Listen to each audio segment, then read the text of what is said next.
Welcome to J is for Justice podcast. If live breaking news and following true crime is your thing, then please consider subscribing to my channel. And if you like what you see in my videos, please consider giving them a thumbs up.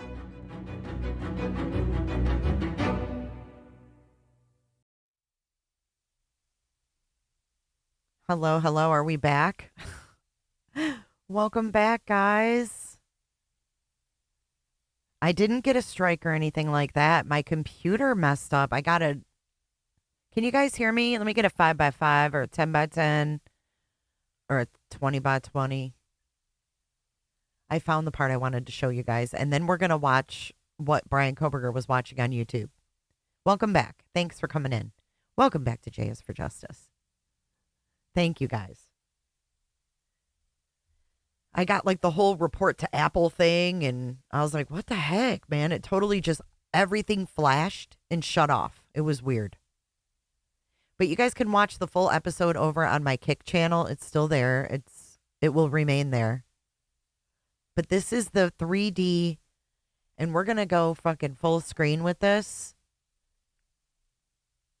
because we have new audio from the Ring door or the house next door, or whatever that's called, that, light bulb thing. So Dateline did their own 3D reenactment based on real estate records, photos, all kinds of things they put together. Well, welcome back, guys. Come on in. They put together this 3D rendition of the home and a walkthrough of what they think happened. Hey, Sylvia, thanks for subscribing. I appreciate you. Thank you. Let's let a few more people get back in here. It's good. So the bloody butt print, it was said that Bryan Kohberger, after going upstairs and killing Maddie and Kaylee, that he killed Ethan and Xana. There was a huge fight with Xana, from what it sounds like. And then he sat down in a chair in Xana's room and left a bloody butt print. Or, impression, it said. Bloody impression in the chair. Welcome in. Welcome back. This was a really good episode, Oscar. All right, I'm going to try to play this section. If we get booted, I don't know. But I want you guys to see this. Had this animation built. It's based on the recollections of former residents and court records, police affidavits, real estate, and social media images of the house. I'm just going to keep pausing it. So it's a pretty good rendition, eh? I wonder if they got the data from the Pharaoh thing. But look at the view. This is from up on that hill over on that Wasaba. What's the name of that road? Hey, Tato. I have to pause it for longer periods.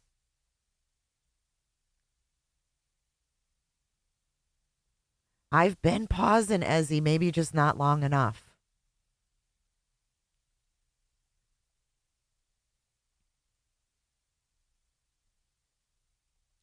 So he went in the slider, right? And we have to keep in mind that he went in the sliding door, left it wide ass open. He didn't close it behind him.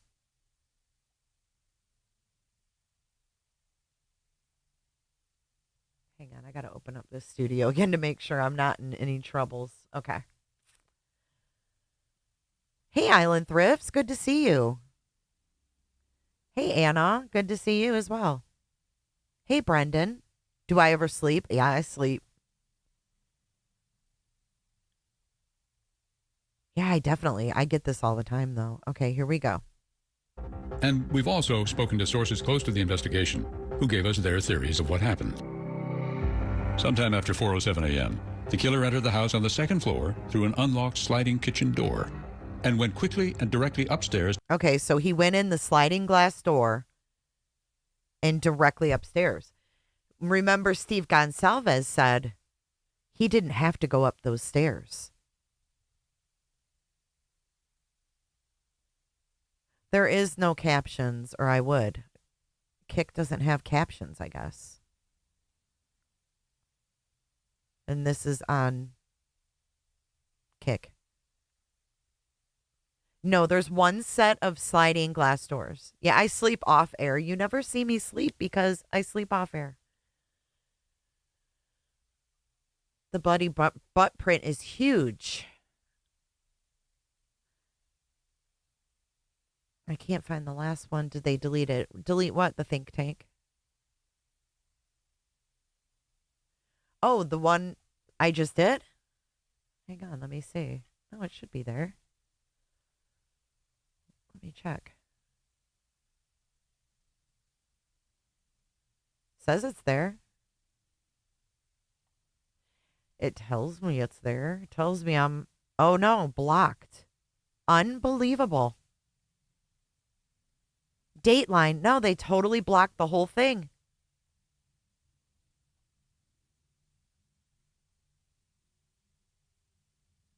Unbelievable. I'm going to have to dispute that shit. That's ridiculous. Hold on. Let me fill this out. I definitely did not copyright their stuff. This is all automatic on YouTube. Have you seen anybody else get these problems?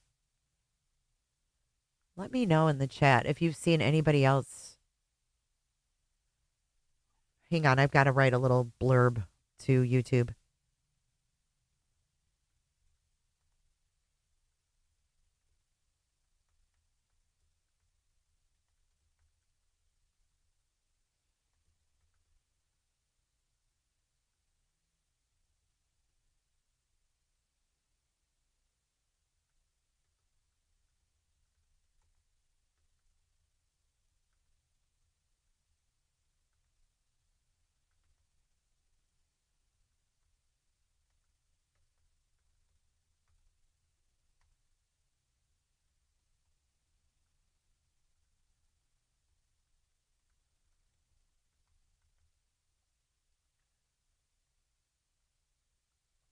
Hang on, I'm almost done.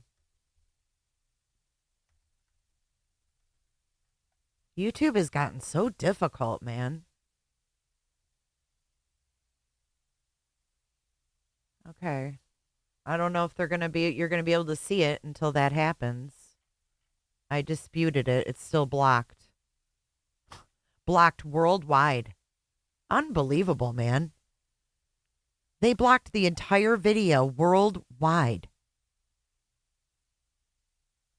That's terrible. And then I could sit here and play this whole episode on Kick last night.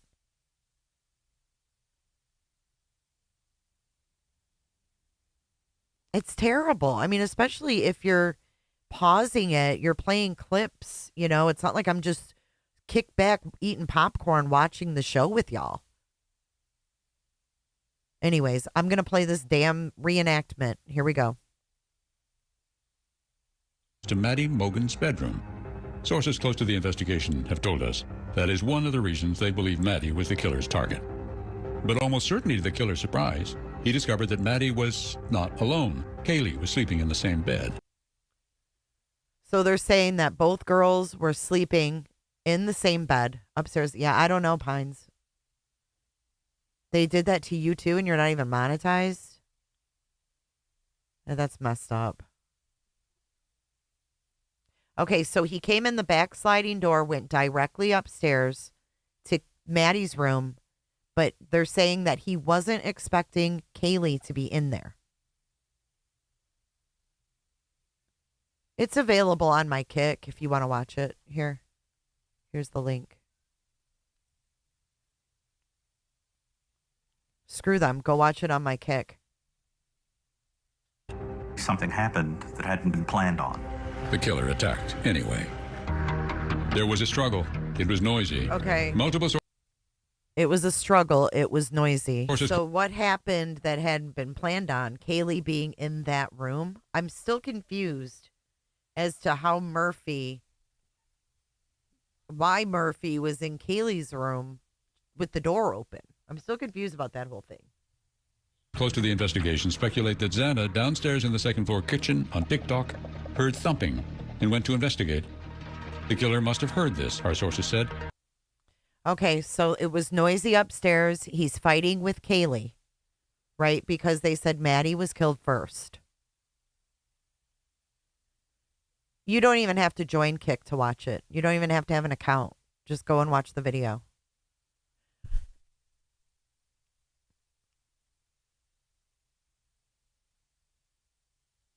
So anyway, Xana hears the noise upstairs. And this is where it all kind of comes together for me. And turned his attention away from Maddie and Kaylee and began chasing Xana. Oh, shit. Oh, my God. Okay, so this part right here. Remember when Dylan said she heard someone say, "There's someone here." But she thought it was Kaylee.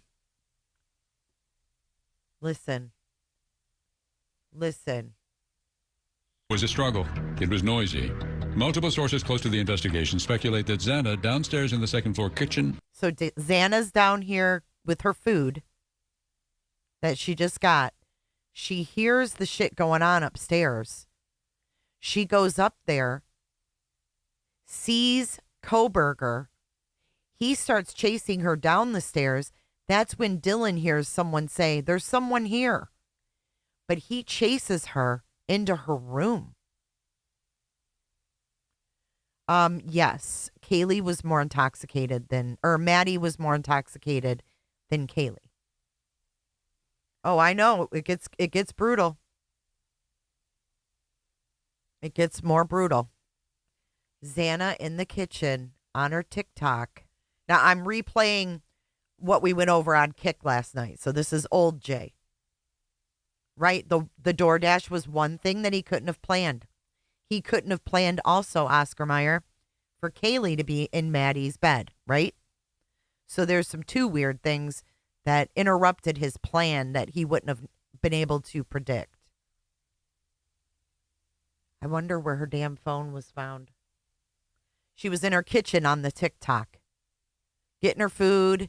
Queen on her friend's Instagram or TikTok. If she was in the kitchen on TikTok, I bet she had her phone in her hand, went to go check on the ruckus, came back down the stairs. Somebody's here. Dylan heard that. The DoorDash bag was in the kitchen. On the counter, we saw pictures of it. Let me put it on regular speed. On TikTok, heard thumping and went to investigate. The killer must have heard this. No, Xana went to get her food. She had just gotten DoorDash, right? So she's probably getting her food. I think they brought the food maybe to the back door. I don't know. Where did they drop the food? We don't know. Do we? Do we know where he dropped the food? Or she or whatever? Aw, that's sweet, Oscar Mayer, but I don't think it works that way. Our sources said, and turned his attention away from Maddie and Kaylee and began chasing Xana. And in that... And I think when she ran down the stairs, that's when she said, "Somebody's here." kind of chaos. No, there wasn't. This thing gets dropped. I don't know where y'all get this from. No, she was on TikTok. Like, not live. She was on the app, and she was looking at her friend's stuff, and she made a comment on her friend's TikTok. The thing being the sheath for the K-bar knife, the one found. Listen to this again. No, Bryan chased Xana. Y'all got to listen, man. I don't know where you're getting this from, Core. Of chaos, this thing gets dropped. So in the chaos, up in Maddie's room, that's when the fucking sheath gets dropped. No. There's no video. She was just on the app. I don't think we know where the food was dropped. I think we assumed the front door, but we don't really know. He could have come in the back door. If she went, listen, this could have been, this timing could have been so perfect that, let's say the DoorDash dropped the food at the front. Xana goes to the front. She has to go down those stairs, open the door, get the food. What if that while she was grabbing the food, he went in and went upstairs? So she's grabbing the food in the front. He sneaks in the back, but she goes in like, whoa, the door's wide open. And then she goes upstairs to see what all the ruckus is. And Dylan thought they were fucking around, playing with Murphy. And she was like, be quiet, keep it down or whatever. All drunk, trying to, pass out. And then, yeah. The thing being the sheath for the K-bar knife, the one found on Maddie's bed. So in Maddie's room, yep. That neighboring house. No, she wasn't live on.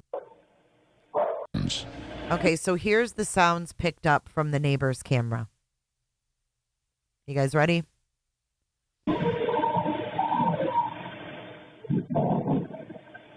A dog began to bark, as if something was wrong. That sounds like a pretty worried bark for a golden doodle. But that's what Dylan was hearing, y'all. That's what she was hearing. Voices or a whimper, followed by a loud thud. Here are those sounds. Oh, thank you so much. Oscar Meyer, thank you for joining. I appreciate your support. Thank you so much.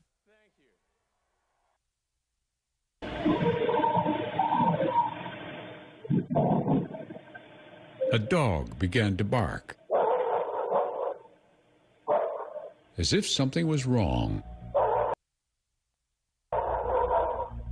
That is so chilling. Okay, so now I'm going to pause it, but they're going to take us back through the house once the attack happens in Xana's room. This is what they say happened in Xana's room. So he chases her from upstairs. And maybe when she came down the stairs, she said, someone's here. Or I don't know. I mean, who do you guys think? Who do you guys think said someone's here? Oh, I know. Poor Kaylee. And then she gets punched in the face. Fucking A, man. Whew. It's a lot. Then multiple sources close to the There was a struggle. It was noisy. The sounds.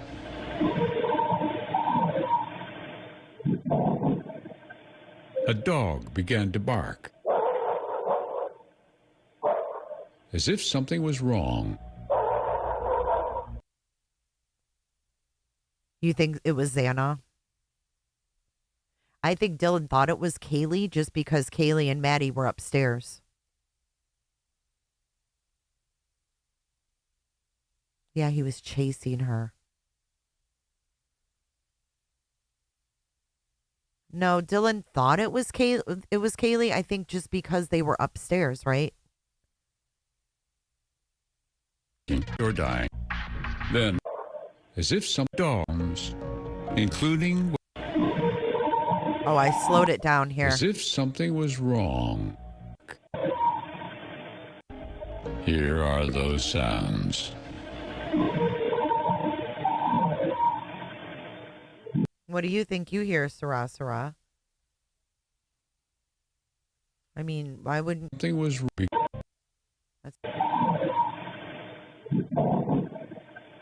A dog began to bark. Never heard that before. Or heard this. Told us, was Xana either dead or dying? The killer saw Ethan in bed, possibly. Okay.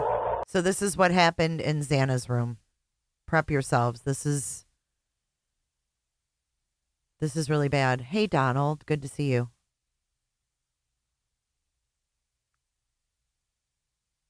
This was the party house. Right. So Right. No one thought anything of the noise. It was always loud. And that's why Ethan was passed out in the bed.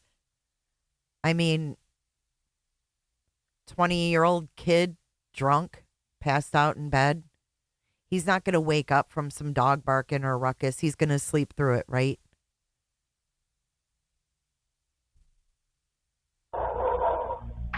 Then, multiple sources close to the investigation told us, with Xana either dead or dying, the killer saw Ethan in bed, possibly passed out after a night of drinking, and with one swift blow of the knife, blood spatter shows, the killer struck an artery.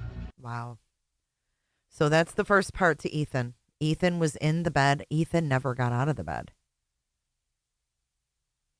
So, oh, I know, Island. So, didn't we hear that Ethan was behind the door? So was that like a rumor? Where did we hear that Ethan was behind the door? Who told us that?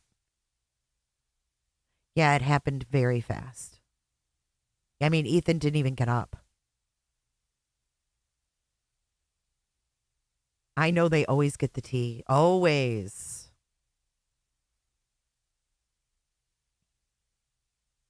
We don't know what artery. We don't know where. One swift blow to the artery.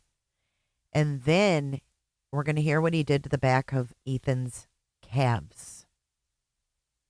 The blood spatter shows there was one stab to his artery. Poor Ethan was bleeding out. And then this motherfucker carved, and the word used is carved, out the back of his thighs. Calves. Exactly, Holly. That's why he didn't wake up, because there was always shit going on in that house, Parties, people screaming, girls running up and down the steps, dog barking. Hunter was knocking.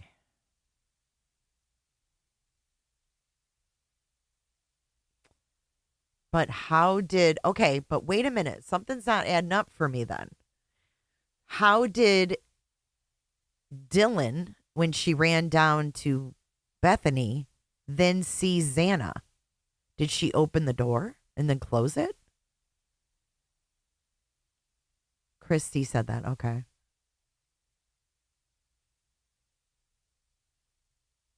Okay, here we go. This is the second part of what he did to Ethan.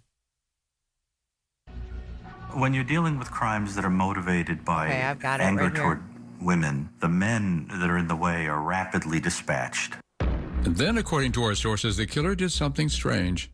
He carved Ethan's lower legs. Okay, wait. Carved Ethan's lower legs. What the hell did he do? What does that even mean? Like, did he carve something in them? Did he write something? Did he do like what happened to Buddy the dog? Remember Buddy the dog was filleted? Sounds like the door was open. That's how I take it. What does that mean? She said she saw her head facing the wall and her feet. What do you guys think that means? Legs facing the door, head facing the wall. Yeah, Buddy's owner said that he was filleted like you were going to eat him like fish. Hey, K. Miller. No, it's not a rumor. The dog was killed.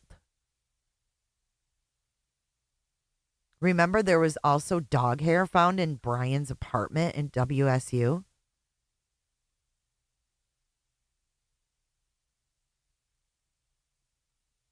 Doodles don't really shed. But if you pelted a dog, you might just have some hair left over. They never did find the pelt.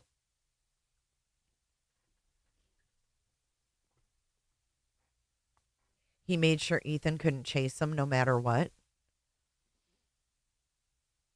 Oh, yeah. 2 weeks before the murders, this dog was skint? I think no, they never found out who did it. I think he was trying his new knife out. That's what I think. They found the dog skint and filleted like it was going to be eaten.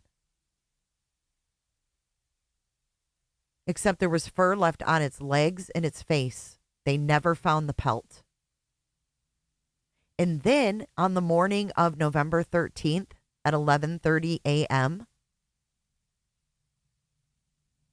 on the very morning, right before 911 was called, there was a small brain. There was a small brain found on the dumpster at Ethan's frat house. A small brain.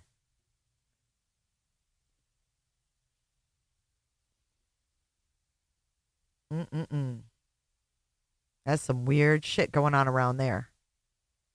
A father called and reported it. I have the police report. At 11:30, he dropped his son off at the Sigma, what was it? Sigma Chi? Sigma Pot, whatever the fuck their frat house is. The father called because he dropped his son off and he found a small brain on top of the dumpster. Yeah, brain. BRAIN. No, they said it was a small brain, so like an animal brain. Miss Cece, we're going to get to that. Right now we're going through the reenactment. We have Carved is the specific. We have to listen to this part closely. Ethan. He was like the dog. Mm-hmm. Okay, hold on. TikTok. I was playing that old audio. Hold on a second.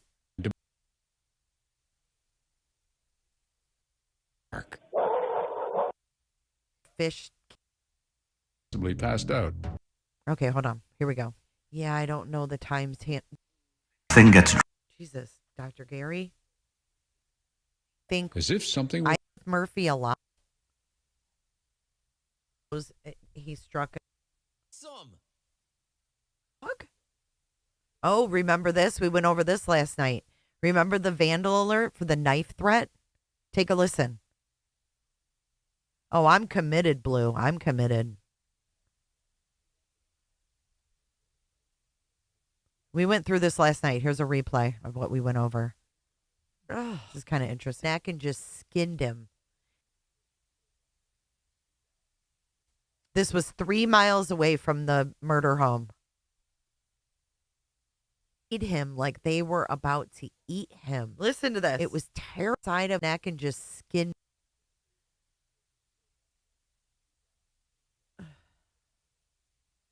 It was like a deer someone had hunted. They cut him around the neck and just skinned him. His little legs had fur and his little face had fur, but the rest of him was just skinned. The other side of him was as though he had been filleted. They had filleted him like they were about to eat him. It was terrible, unbelievable. They cut him like you fillet a fish. We found his collar, but we couldn't find the pelt. Yeah, we're going to, Christine, in just a minute. I just wanted to finish this reenactment thing. Kohberger. It looked like the killer sat down after that. Right here. Left behind. No, the brain was found on the 13th, the morning, like a half an hour before they called 911. Oh, God. Papa Rogers here. Papa Rogers is here, y'all. Kia Forte. Okay, Papa Rogers. Welcome in. Hi, Angie B.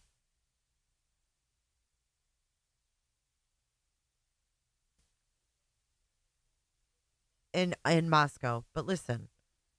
It looked like the killer sat down after that, said an investigative source, and left behind impressions in blood on a bedroom chair.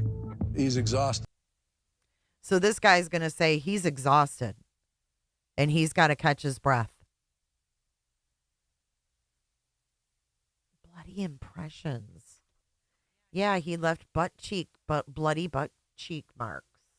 Shane? He's exhausted. He's gone through 4 people. People that commit mass murder don't anticipate the adrenal exhaustion that's going to overwhelm them when they do it. Adrenal exhaustion. I mean, that would be pretty fast because it happened fast, right? This is why Ann Taylor didn't want the word psychopath used. Yeah, we're going to watch his videos. I've got 2 of them. But as he left the bedroom, intending to exit through the same kitchen door where he entered, the killer was surprised again by Okay, here we go. This is where he sees, or Dylan sees him. This is what I found so interesting with this 3D rendition, is you can actually see. Hold on, let me go a little further. another roommate. Let me go back. Hold on. They do it. But as he left the bedroom, intending to exit through the same kitchen door. Blue, why are you laughing? Like what? Oh, bloody bum. Sorry, I didn't see that. Where he entered. No, it is kind of weird, right? Why did he have blood on his bum? The killer was surprised again. Okay, here we go. So I don't know how freaking open Dylan's door was. Oh my God, Kay Miller. Thank you. 20 new members. Thank you so much.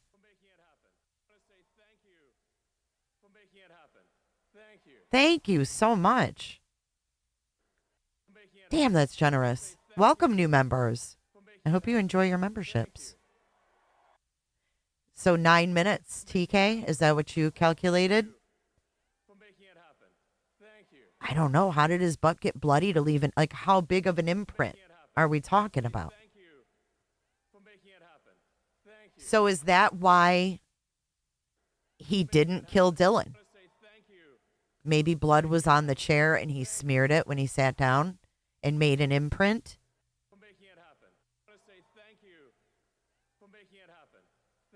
Yeah, it's chilling that he sat down, right? You don't think that he saw Dylan? Okay, so you can see the step down. Would he have been paying attention to this step down? Because my ass would be falling and tripping. Wonder if he wiped his knife on the overalls, on his butt. Blood on his bum from straddling Ethan while cutting his legs. Christ. You guys don't think he saw her? No, I mean, I think, Core, I think you're discounting how much force it takes to stab people. Like,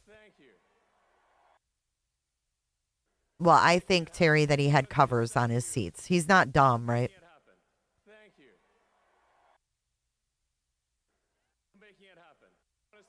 Booties, Jody, booties. I think he was covered head to toe. Y'all think, okay. Some of you think he did see her. I just think that's really interesting because if her door was open a crack, he may not have. He may have been paying attention to getting the fuck out of there. Because remember, he didn't expect to kill 4 people, we don't think. Lisa B., shame on you. Shame on you. I'm going to say shame on you.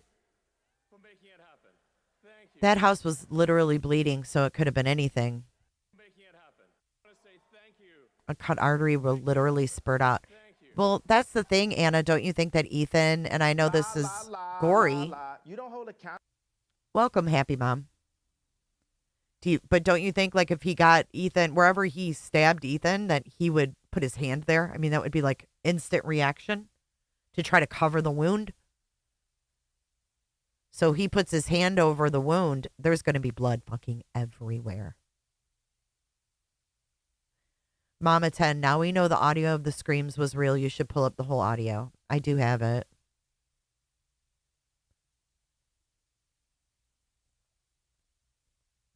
Maybe he was high on adrenaline and didn't see her. Lisa, come on. We had the ISP, the FBI, and the local PD involved immediately. You're not going to shut that many people up. In Delphi, yes, they rejected the FBI. They didn't reject the FBI. The FBI did their own investigation, separate from ISP. So you're not going to convince me this is another Delphi. It's just not. Apples and oranges. He didn't plan on killing 4 people, so he wasn't prepared for that.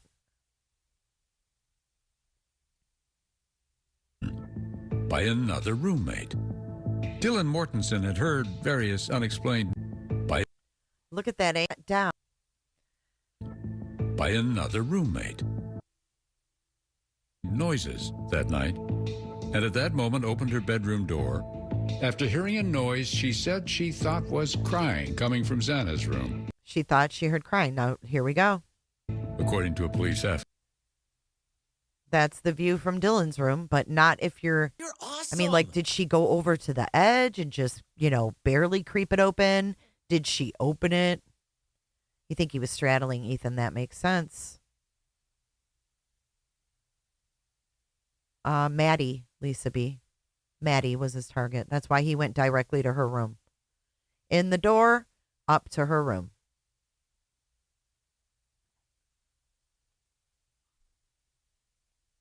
Affidavit. She's bothered by the noise. She opens the door and sees this individual coming down the hallway. So she was annoyed, right? She's drunk. She's trying to sleep. She thinks they're fucking around, playing with the dog, because Maddie and Kaylee were in the same room calling Jack. They were up there. She probably thought they were screwing around. She never would have thought there's some guy in there killing all of her friends. Jack, they also took the dog out, right? So she probably thought they were fucking around up there and was trying to get him to be quiet. Because I think in the PCA, she opened her door and closed it like 3 times.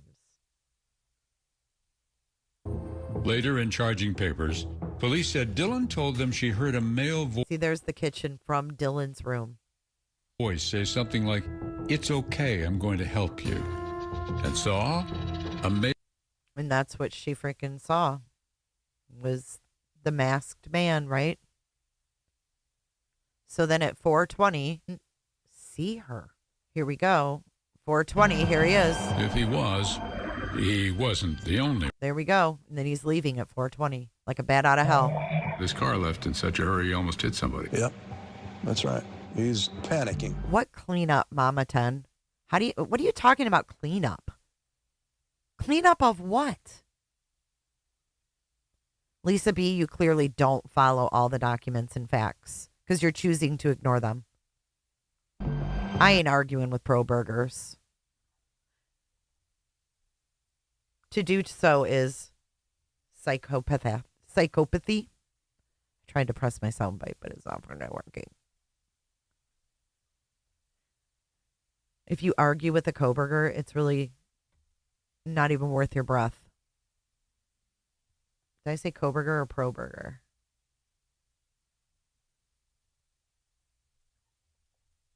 Psychopathy?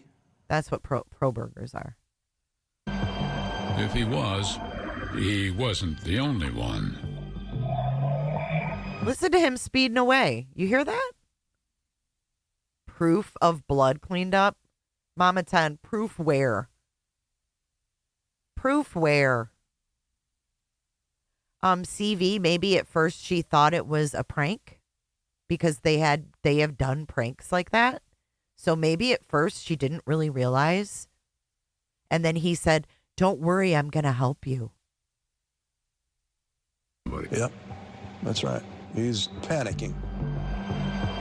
If he wasn't the only one. Listen to him bat out of hell.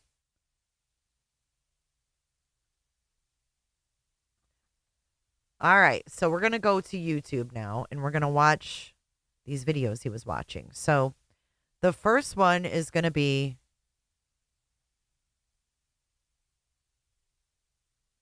Hang on, I had to screen grab them.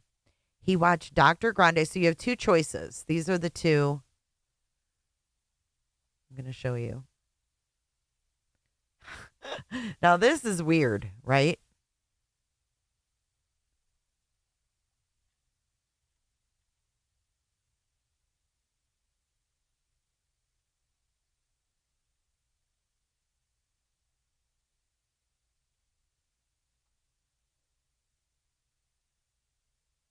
Echoes of Ted Bundy with Dr. Grande. He watched on November 28th. Thanks, Mama Bear. I have not heard of any evidence of any cleanup. They were in Bethany's room is the only evidence I've seen and heard. And then Unsolved No More, which is Ken Main's The Perfect Killing Machine. Ted Bundy serial killer. Which one do you want to watch first? Dr. Grande, Echoes of Ted Bundy, or Unsolved No More, The Perfect Killing Machine?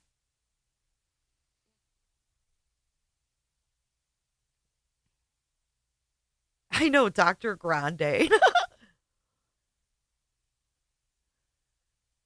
Sides being done. What does that mean? How no screams?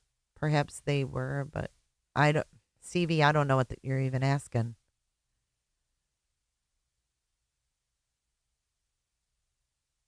Lisa Cube, I think he called several channels. I really do.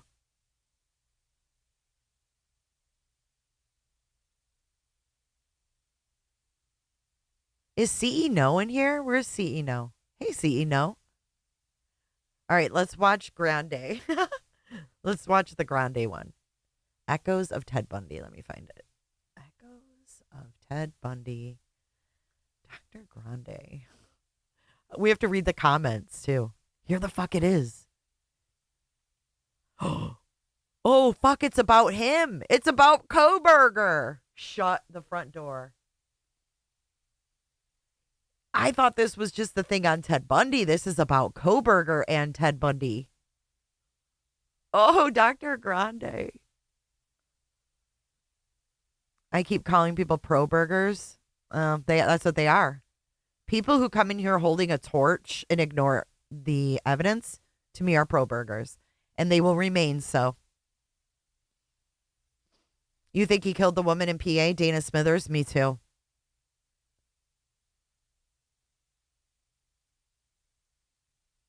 Surviving the survivor. Anyways, we're going to watch the Dr. Grande one first, and then we're going to watch the other one. This is just a 12-minute video. Does the college student killer in Idaho share traits with Ted Bundy? Well, this is Dr. Grande. Today's question is, can I analyze the stabbing murders in Moscow, Idaho? These murders involved 4 college students. Just a reminder, I'm not diagnosing anybody in this video, only speculating about what could be happening in a situation like this.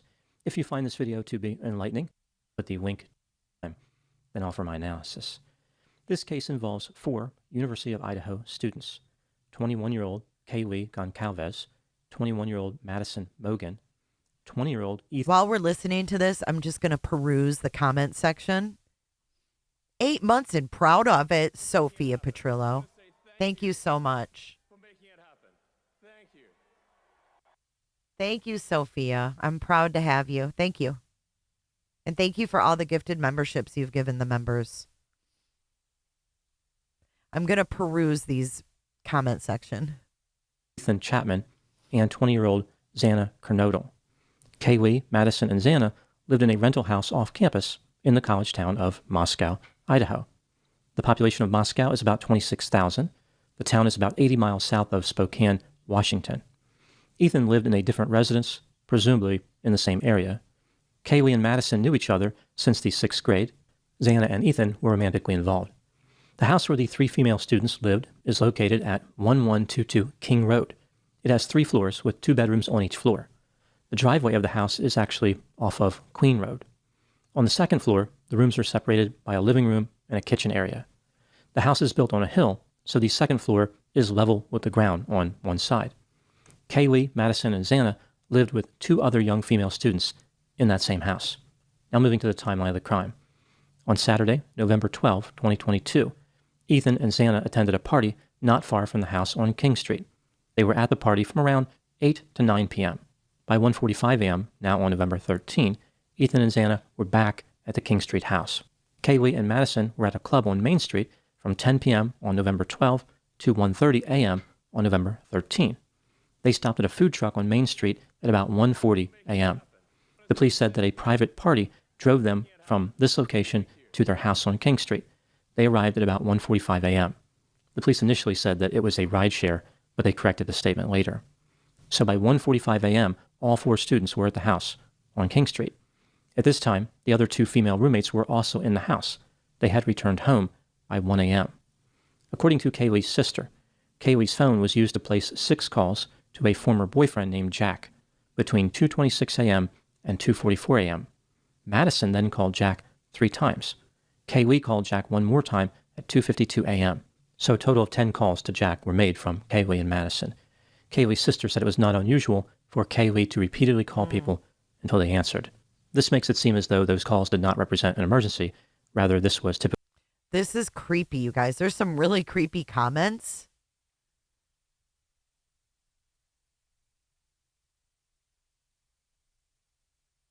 It says this one here, Jonathan Adams.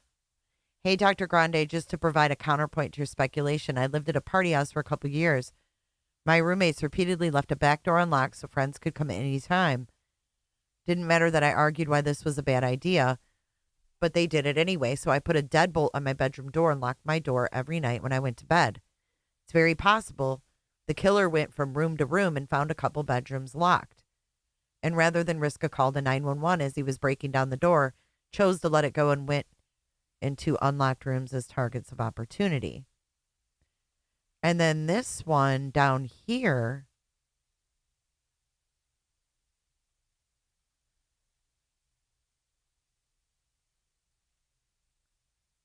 Sam S. Did you hear about the dog that was literally filleted alive 3 miles down the road 2 weeks before this happened? An older couple adopted a rescue miniature Australian Shepherd who was 12 and spent 7 years of his poor life in a puppy mill before being rescued and adopted by this older couple. They let him out to go pee on their very remote 10-acre property at night and later found he had been skinned alive. His entire pelt was removed and gone, leaving only the fur on his face and paws. 2 weeks prior to this, the same couple found a mutilated rabbit near their home. The small brain! And it was mutilated in a similar fashion. And I know this sounds gruesome, but the owner of the home and the dog said, quote, it was cut open and you could see its brain. This was not done by some animal. This was deliberate. I absolutely believe these 2 events are linked.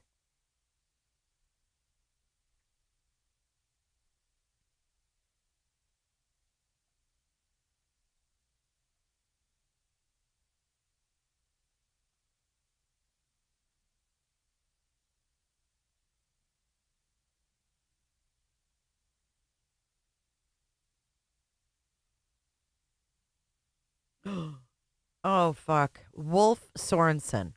There was a strangely similar case on August 13th, 2021 in Oregon, Madison County.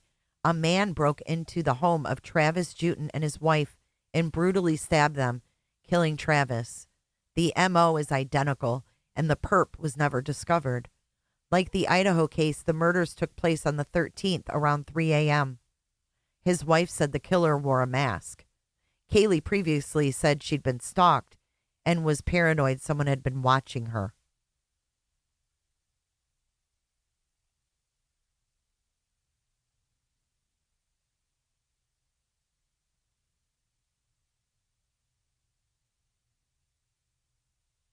Mm-mm-mm.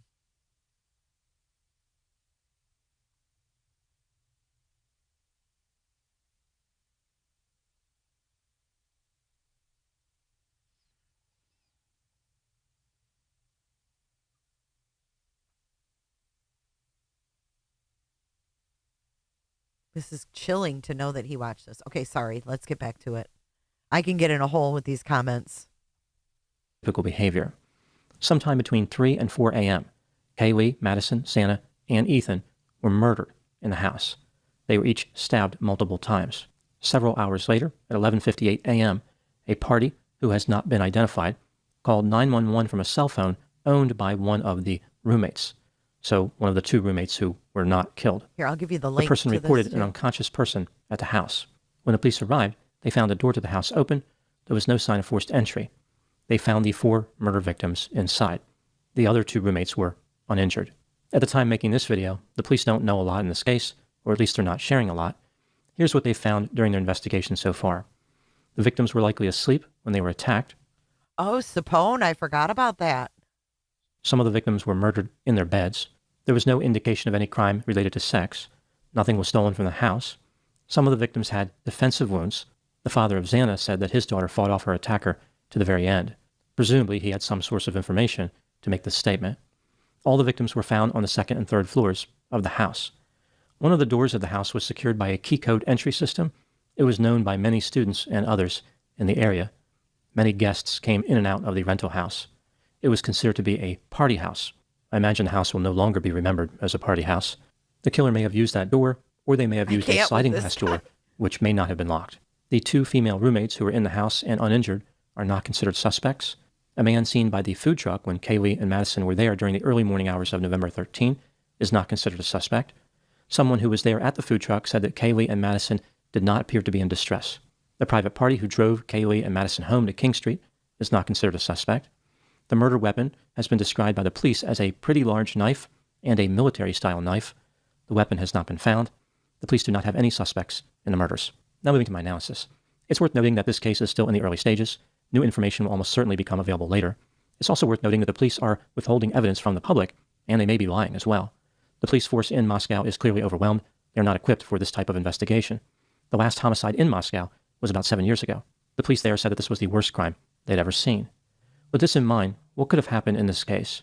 This is just a theory based on the very limited information available at this point.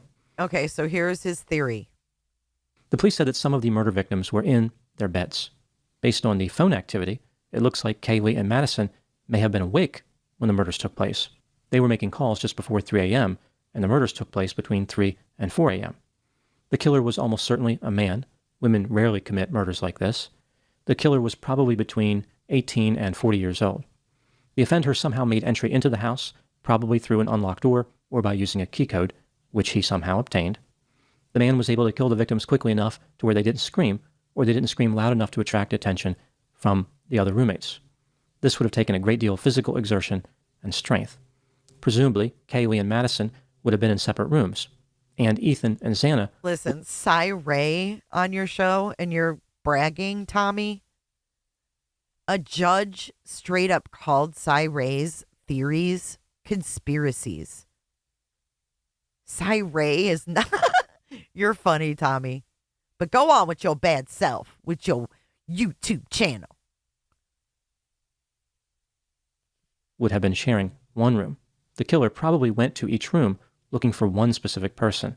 I think it's safe to assume he was looking for one of the 5 women in the house. Probably Kaylee, Madison, or Xana, considering that those 3 individuals were murdered. The killer may have gone through the bedroom systematically until finding who he was looking for. If he was willing to kill 4 people... Oh my God, you guys, this is 2 years old. This is what Bryan watched in November when this guy made the damn video. This is from right before. We thought it was between 3 and 4 at that time. He was probably willing to kill 6. I think he kept committing murders until he found his intended target. This means that the last person he killed may have been the person who he was targeting. The police said there was no evidence of a crime related to sex, but it's very likely the motive was sexual. The killer was probably someone who had been rejected by one of the women he murdered, but he may have been watching one or more of the women from afar. The killer is probably considered to be socially awkward and a creepy loner by people who know him. He never quite fit in. He probably has a criminal record. It's likely he has a history of being possessive and controlling in romantic relationships, or he has never been in a romantic relationship. Oh, bing bong. The killer was probably injured to some extent in the attack. It's difficult to commit 4 murders with a knife and not be injured, especially considering some of the victims had defensive wounds. The killer would also be missing some of his clothing. He probably was covered in blood and disposed of his clothing to escape the consequences of his behavior. The murderer may not have had any expectation of getting away with his crime when he entered the house. The house was occupied by 6 people. Presumably, all of them had cell phones.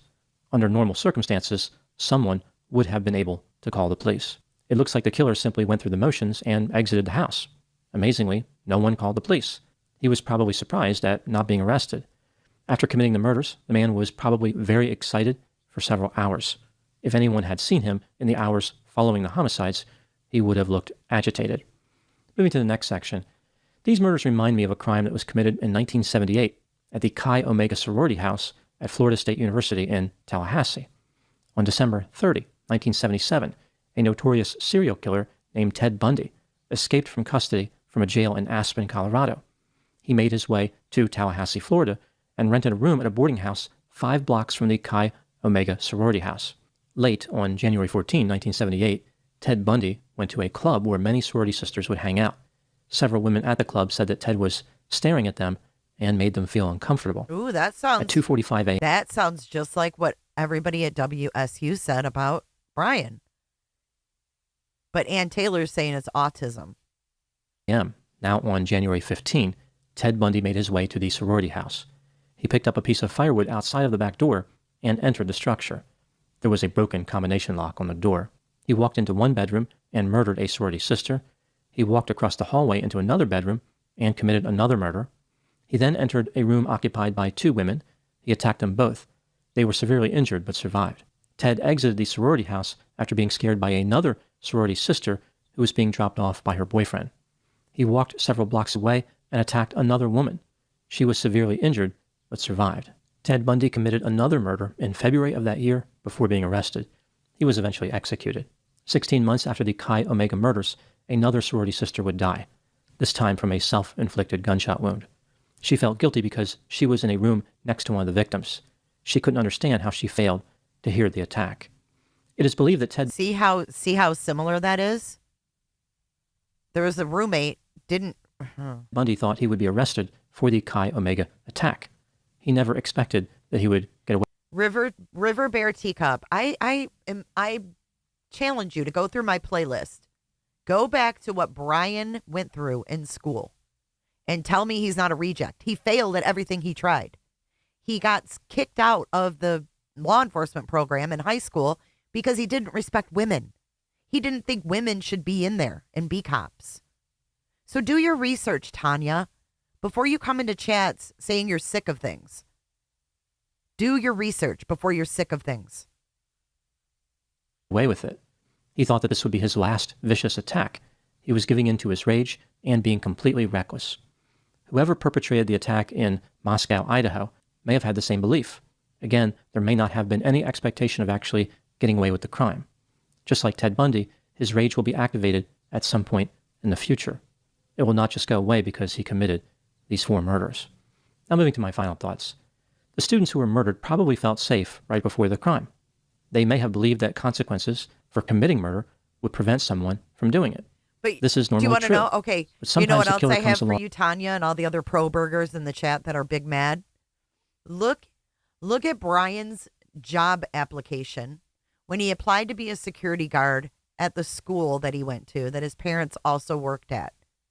He said he won an award for doing off-the-cuff speaking in 2011. So if he could win an award for doing, I can't remember the word that was used, but it meant speaking off the cuff. If he can win an award for that, the dude should not be standing around staring at motherfuckers. The dude should be able to carry on a conversation at a pool party and not creep out other guys.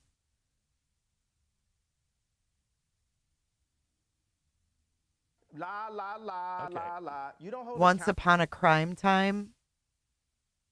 Cy Ray, you're not going to get us to legitimatize Cy Ray here. You're just not. Sorry. Try again. I don't know. You might if you're not respectful, crime time.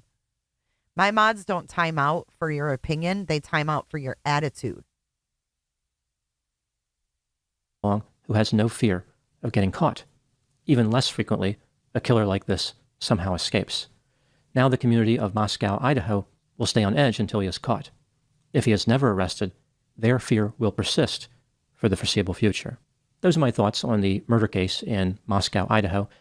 Okay, so that's the first one. The second one is going to be Ted Main's Unsolved No More, The Perfect Killing Machine. Unsolved No More. The Perfect Killing Machine. Here it is. The Evolution of a Serial Killer. A Real Cold Case Detective's Opinion. Before we listen, I want to see the comments here for a second. He's got no comments on. Comments are turned off.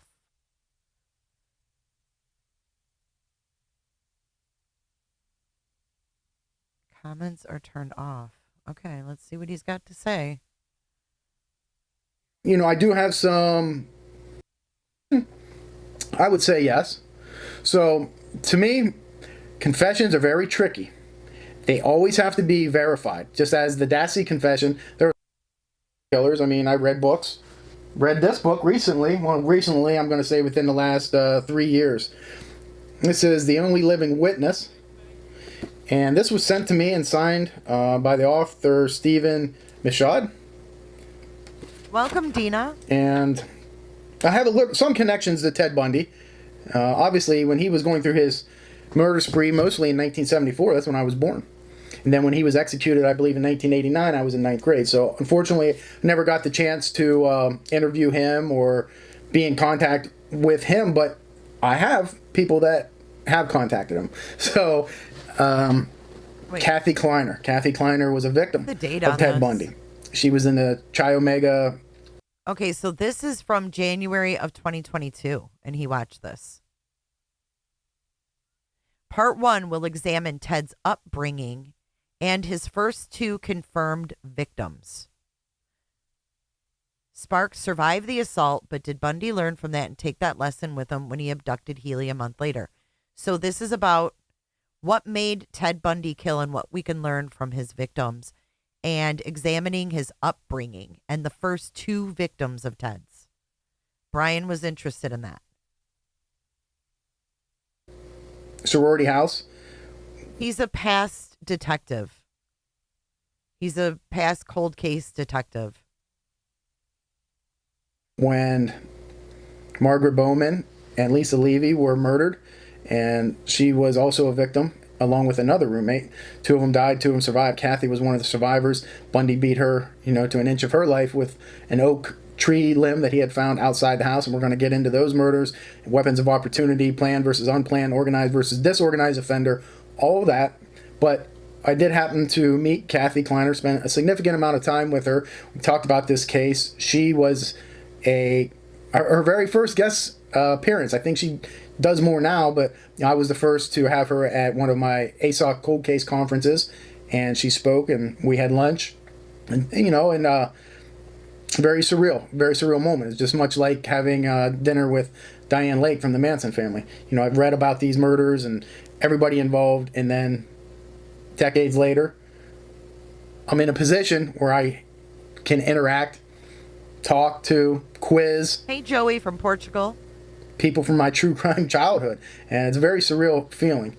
Bob Kepler, who was instrumental in the Washington state murders that Bundy committed.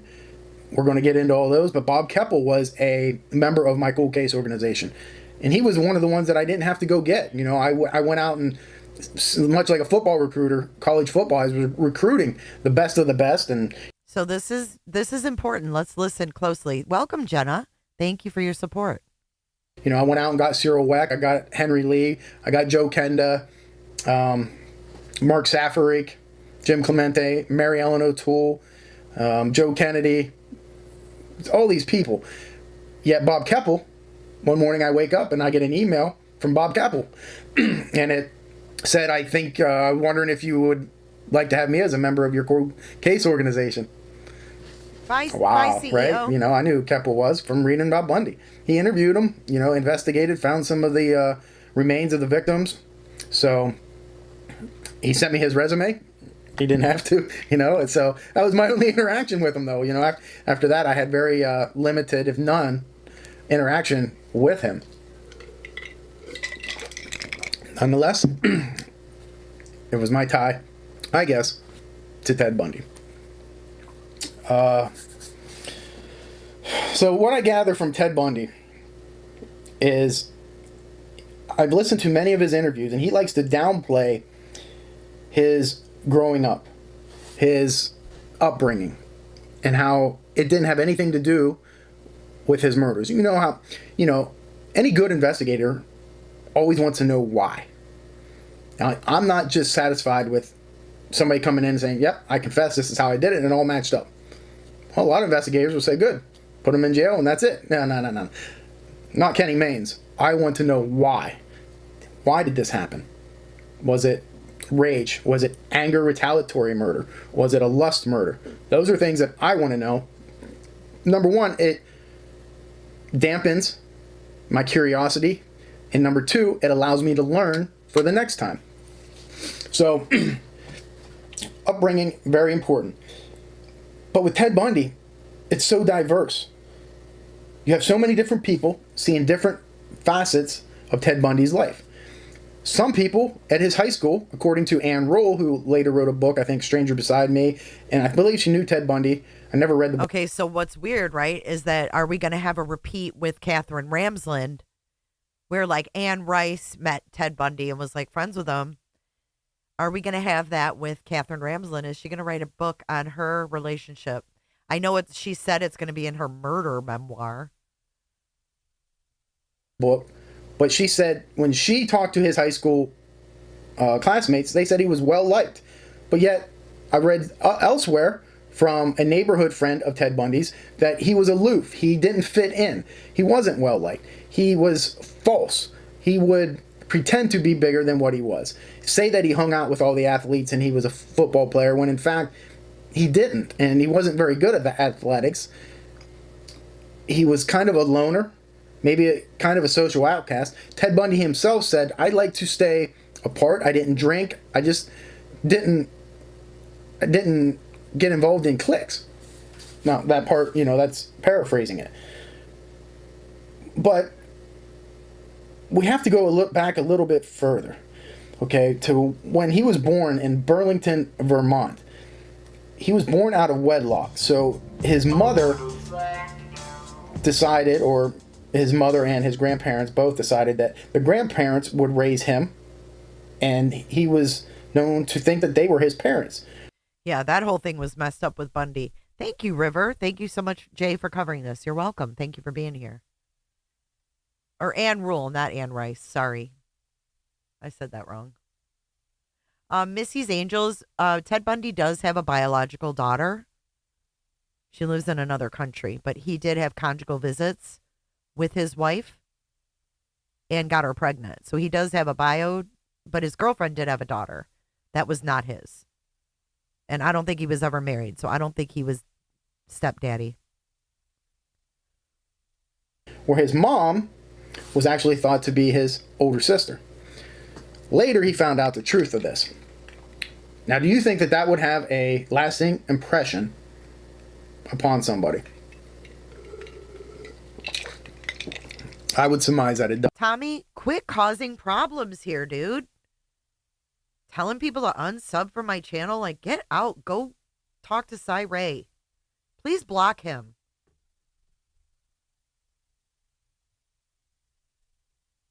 Does. It actually reminds me of a Sopranos. Nothing but a huge fucking distraction, man. Go away. Episode where Paulie Walnuts is told the same thing.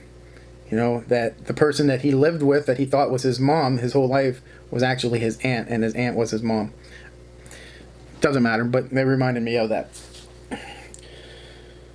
So, according to at least one person that grew up around Ted Bundy in his neighborhood, she said that he would build, like, she described it as tiger pits. I would say that they were like bungee sticks from like the Vietnam era, where you would dig out the ground and place sharpened sticks at the bottom of this pit, cover it, and then anybody that was walking by would fall in that pit and get stuck. She actually stated that he did this, and then a little girl actually did fall in there and get stuck in the leg. Jesus. Now, I don't know how true that is. I've seen it from one source, and I typically like to get more than one source to validate information. There was another incident where he would take knives from the kitchen and lay them in the double bed next to the person that was sleeping in there. There, again, it's only heard it once. I don't know the validity of it. But if true, both of those stories are very concerning to me. Very. Traps. Now, after they moved from Vermont, they eventually moved to Philadelphia area, I think, for a little bit, and then to Washington, where he grew up. There, his mom met an individual named John Bundy, who would be Ted's father. They adopted him, and that's how he was raised. Apparently, Ted did not really get along with John that well. But it's during this time in Washington where he began exuding behavior that I recognize as a potential for a murderer, and you could be specific and say serial killer. You know, and that reminds me, as I was researching this, I was thinking about, and I want to say this before I forget it, and I'll write it down, but there is more, I know, but to me, Ted Bundy is the first person maybe that I recognized right off the bat that was a serial killer and mass murderer at the same time. How crazy is that, right? I'm sure there's in history a lot more, but he comes to mind right away. He's a serial killer. Now, the definition of a serial killer varies, but to me, you know, more than 3 killings in a prolonged period of time with a break in between. I mean, he obviously was a serial killer. Now, he was not named a serial killer back in the 70s because that term didn't really exist. But he's also a mass murderer, meaning more than one victim at one occasion during a singular event. He did that. Think of the Florida, the Chi Omega. Killed 2, break down the road, injured another, 2 more in the house, 5 victims in one night within a couple hours of each other. So he's a serial killer and mass murderer at the same time. Back to his teenage years. He was known to be a burglar. He was also known to be a peeping Tom. These are all indications of somebody that could progress and evolve.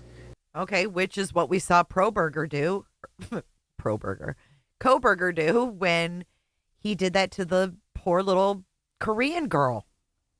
He was watching her. He stole things from her. Into that. Some people will just stop at that. There's burglars, there's peeping Toms, and that's as far as it goes. But in some people, it escalates. Totally different, but the same is the Manson girls. Think about how they originally went on what they call creepy crawler missions, where they would go into sleeping people's residence and rearrange their furniture. Mm-hmm. The Manson girls. We have our own set of Manson girls here on YouTube. You know that, right? Woo-hoo! The Fisher girls. The Fisher girls. They have an official name and soundbite.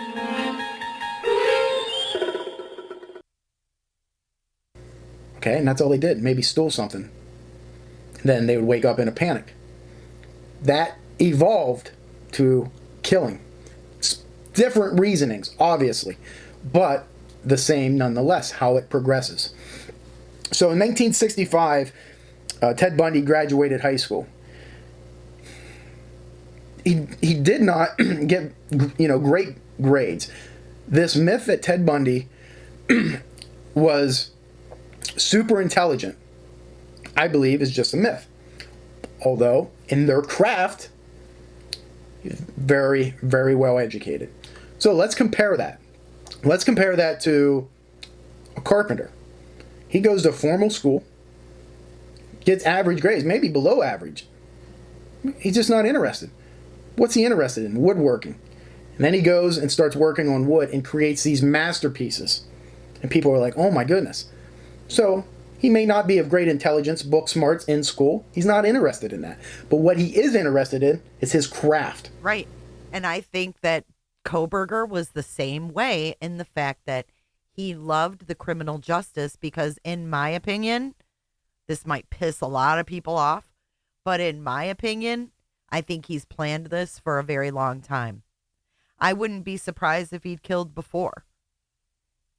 I mean, for him to have the gumption, all he had to do was drive back and forth for a half an hour to get up the gumption to go in there and kill people. I feel like he's done this before. And I think that he enjoyed the criminal justice, especially the criminal psychology part of it, because he wanted to kill and get away with it. This is Ken Maines. His podcast is called Unsolved No More.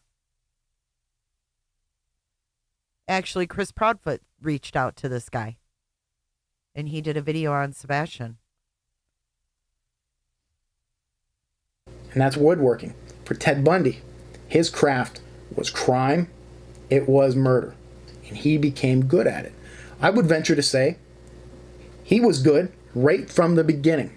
His very first victim, who we're going to talk about today, he learned from that, yes, to evolve to a better serial killer. But he was still very good on his first victim. Okay. So, now, we don't know if Kohberger's killed before. That's strictly a theory, in my opinion. However, we can speculate because we know that it was quote-unquote retracted, that his parents testified in front of a grand jury in the Dana Smithers case. Put a 1 if you don't know who Dana Smithers is. If you don't know, put a 1. In the Pines, that is terrifying.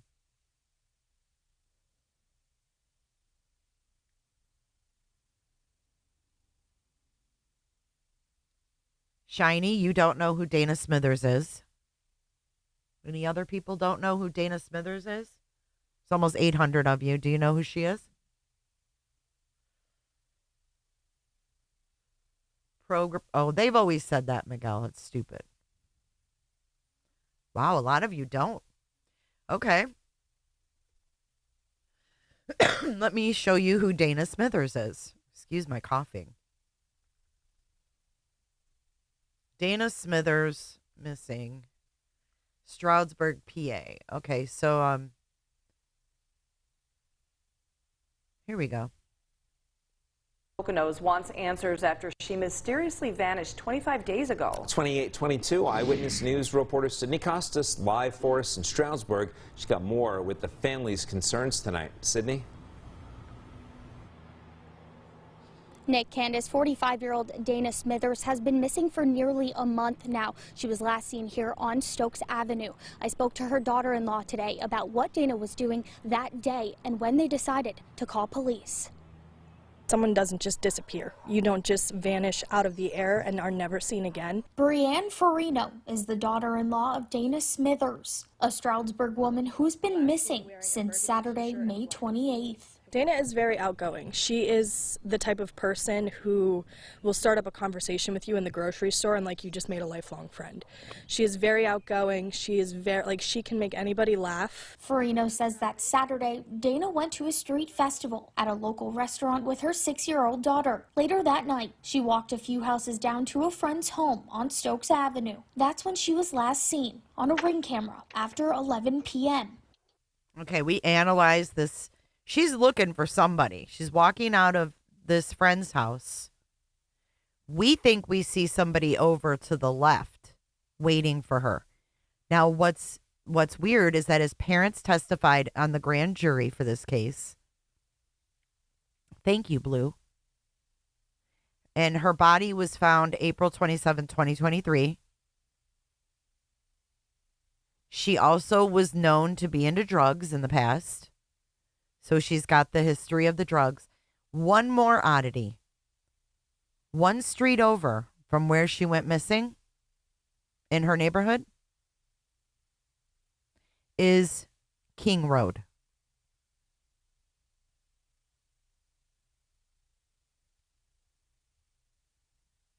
The next morning, her cell phone and medication left behind at her home with no sign of Dana. Her purse, her wallet, her car, everything that she would bring, you would bring with you. Remains were found in 2023. And then they had a grand jury. Human remains found in a wooded area have now been identified as Dana Smithers, who was reported missing last year in Monroe County. According to the Stroud Area Regional Police Department, an autopsy was conducted on the remains that were discovered right near Park Avenue and the Interstate 80 on-ramp on April 27th. A portion of the remains were examined and identified as Smithers from Stroudsburg.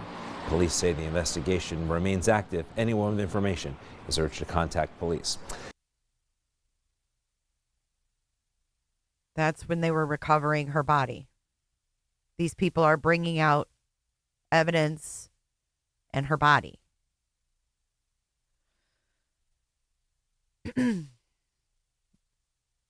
Yes, this is the woman that went missing. Here's the ring video right here.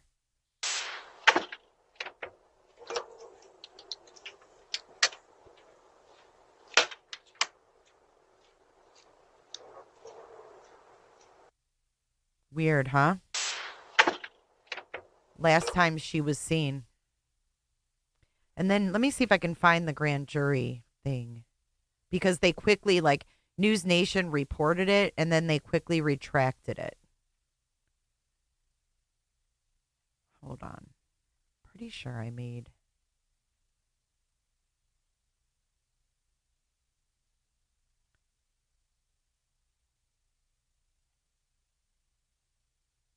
Grand jury. This is JLR. Oh, here we go. Here's a short one. This is some big and alarming news, and I'm still wrapping my head around this. How many of you think Bryan Kohberger killed before? I believe it's a strong possibility, and it's good that authorities are looking into possible connections. Well, Bryan's parents were called to testify over the case of a missing Pennsylvania woman who disappeared in the same county where he lived. So, who is this woman? 45-year-old. Dana Smith was last seen on May 28, 2022, leaving her neighbor's house. Her phone, purse, and other personal items were later recovered at her house.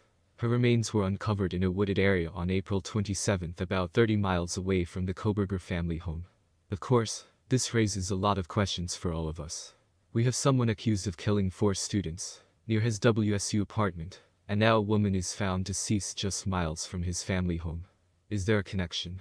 A source close to the case stated that Bryan has a solid alibi in regards to Dana's case. He was likely not involved. Bryan's father is expected to testify before the impaneled grand jury in a sealed proceeding in Pennsylvania Thursday. His mother previously testified before the secretive panel. The compiled testimony under oath may be shared with prosecutors in Idaho. An attorney representing Kohberger's parents tried unsuccessfully to have the subpoenas quashed. I feel we are just getting into things, and so much more is about. That's right. Remember, his parents got a lawyer and they wanted it quashed. They wanted to not have to testify, and they were like, nope, sorry. Did BK used to get drugs from her? Green-eyed? Maybe. Missy's Angels Bundy sorority within earshot of more than 30 witnesses who heard nothing. It happens. Hey, Simpson Road, Larry. My kind of mind.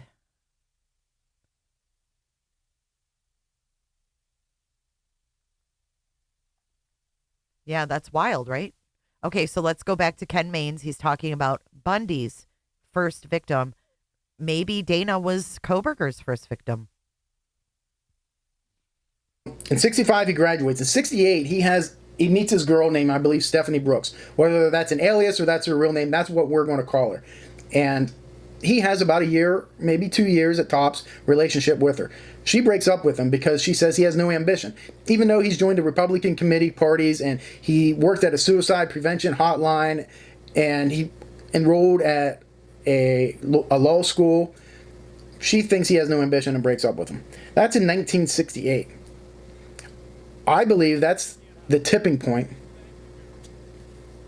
possibly, for Ted Bundy. That rejection. Another myth that I want to talk about in regards to Ted Bundy is his looks. Everywhere you see, everyone says he's so good looking. I mean, I don't see it.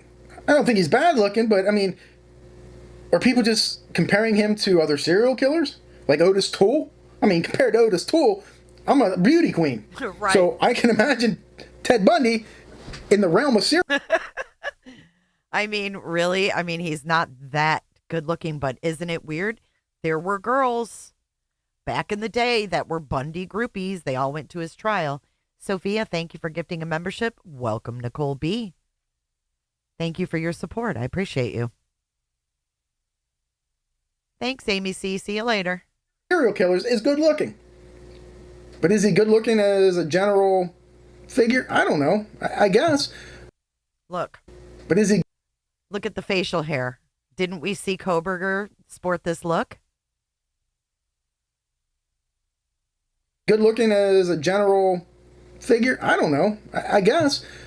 But it plays such an important factor into why, when he was arrested, people believed he couldn't do it. That still happens today. Even with someone's own confession, they tell you everything. People just will not believe it. All the evidence is there. They will not believe it. Not only just based off of looks, but when they talk to him, oh, he can never do that. He's so nice. Folks, I'm here to tell you, you cannot judge somebody by their demeanor. Everything is false. It's what they portray, that they want you to see. Mm-hmm. Ted Bundy was a master at this. He was a master manipulator. I would equate him to Charles Manson. He would project back to you what you wanted to hear. That gained their trust. That gained their allegiance. It also shows their vulnerability. And Ted Bundy often said about his victims how he would look for the ones that were vulnerable. And he took advantage of that. And we'll get into all that later this week. In 1973, Ted rekindles this relationship that had ended previously with Stephanie Brooks. He then ended it abruptly. He did, unlike before. Now, when Stephanie Brooks is talked to, she says that she believes that it was all a charade, him getting her back, all in order for him to end it on his terms.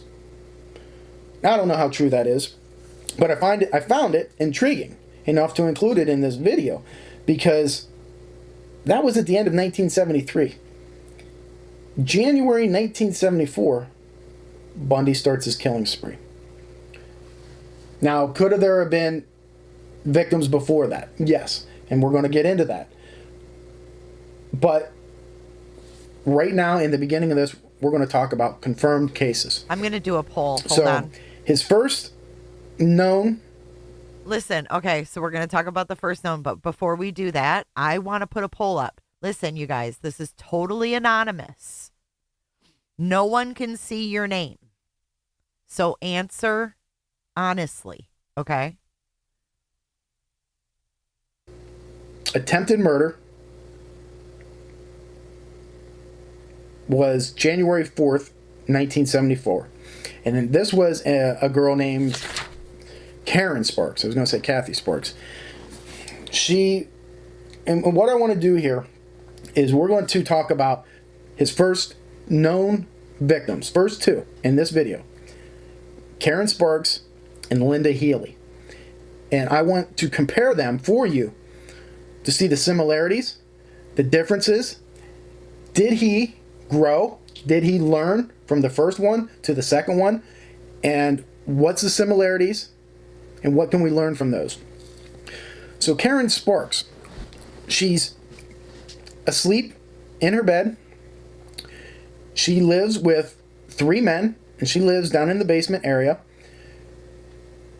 Ted Bundy comes in the middle of the night. He beats her bedpost. He then, and this is hard, okay? Not hard in the sense to talk about. Hard in the...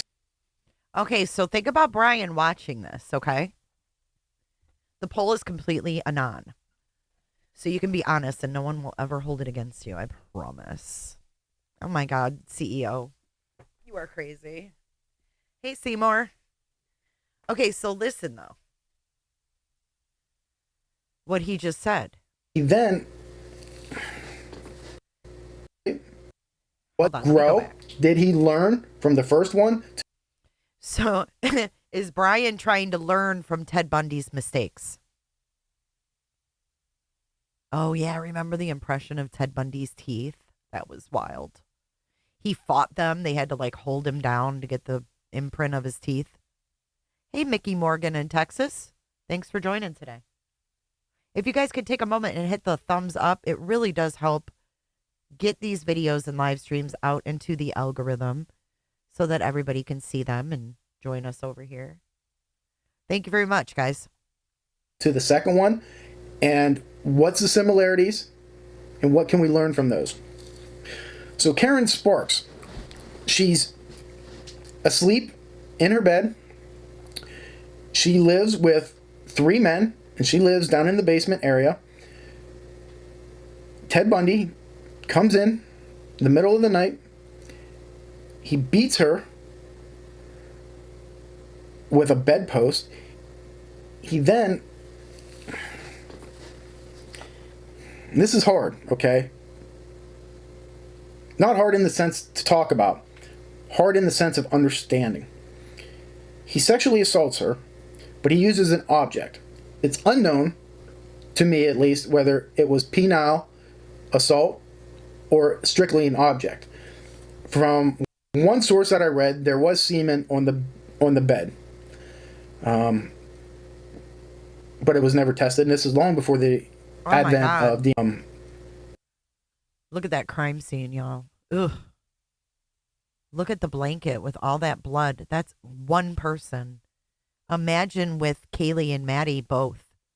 Hey, baby D. Thank you, body. Baby D. Mark Harmon was really good in that movie. Yeah, that one is one of my favorite on Ted Bundy. I think Bryan is trying to learn how to get past the introduction and conversation. I think so too. But it was never tested, and this is long before the advent of DNA. But she was assaulted with something that's called a speculum. I had no idea what this was. Oh my so God. I had to look it up, and it's a gynecological... That is disgusting. What a sick mofo. I didn't know that he assaulted her with a speculum. Good grief. Ugh. That is some twisted stuff right there. Tool that's inserted into the vagina. Ugh. I could not find out where this object came from. If she was a medical student at the university, I could see, but I seen nothing of that. He used to be a driver for medical equipment, so maybe he stole it. But it brings in such a different aspect, because if this is Ted Bundy's first victim, he's bringing an object with him to use in a house where 3 other people are living. That's very brazen. The whole murder, attempted murder, she survived. Wait a second. I just remembered something. She survived. Wow. I just thought of something. Remember when Steve Gonsalves said that he brought some kind of a kit in, and he alluded to the fact that Xana saw this kit in the kitchen and the door wide open, and that's when she said, "Someone's here"? Do you guys remember that?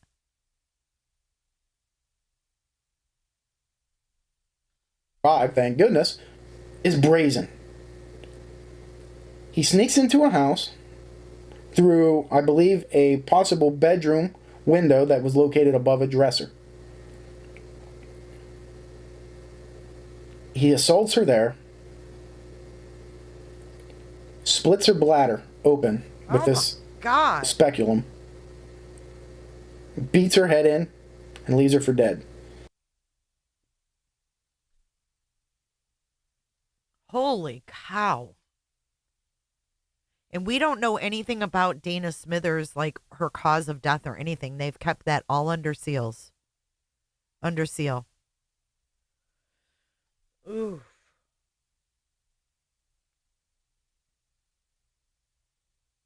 John Gone, you're an OG now. I love it. Hey, YouTube bad actors. This is really tough to listen to, man.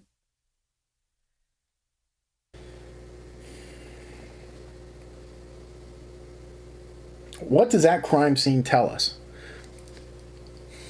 Well, as I can put myself in the investigator's shoes, not much. Not much. My key clue to that would be this instrument. Okay, where did it come from? Talk to the roommates. Anybody have what have you seen this? What's it for? Sex toys. I want to know if she had any sex toys around. Could that have been? It's not a sex toy, but where you have to learn where that came from, because that is out of ordinary. Somebody being bludgeoned in their bed in the middle of the night. Did he want investigators to think it was some kind of a doctor that did that? Or someone from the, like, you know, a student? As grotesque as it is, it's not odd. Okay, that happens. That could be an ex-boyfriend. That could be a current boyfriend. That could be an intruder. Many realms of possibilities. But that speculum, to me, would be key. Because if the offender brought it, that's a planned and organized offender. But what is the murder weapon? Is it a bedpost? Is it a... He must have been watching My Kind of Mind.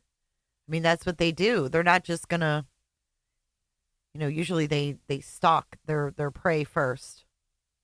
Metal rod, as I've seen in some cases, or noted. Is it a crowbar, which Bundy had used later? Because if he's bringing a speculum for some sort of sexual entertainment, is he also bringing a weapon? Is he planning to kill this person? Those are all things that I want to know. But Karen Sparks doesn't die, and she survives. I believe she was 18 years old at the time. Damn. Again, that is January 4th, 1974.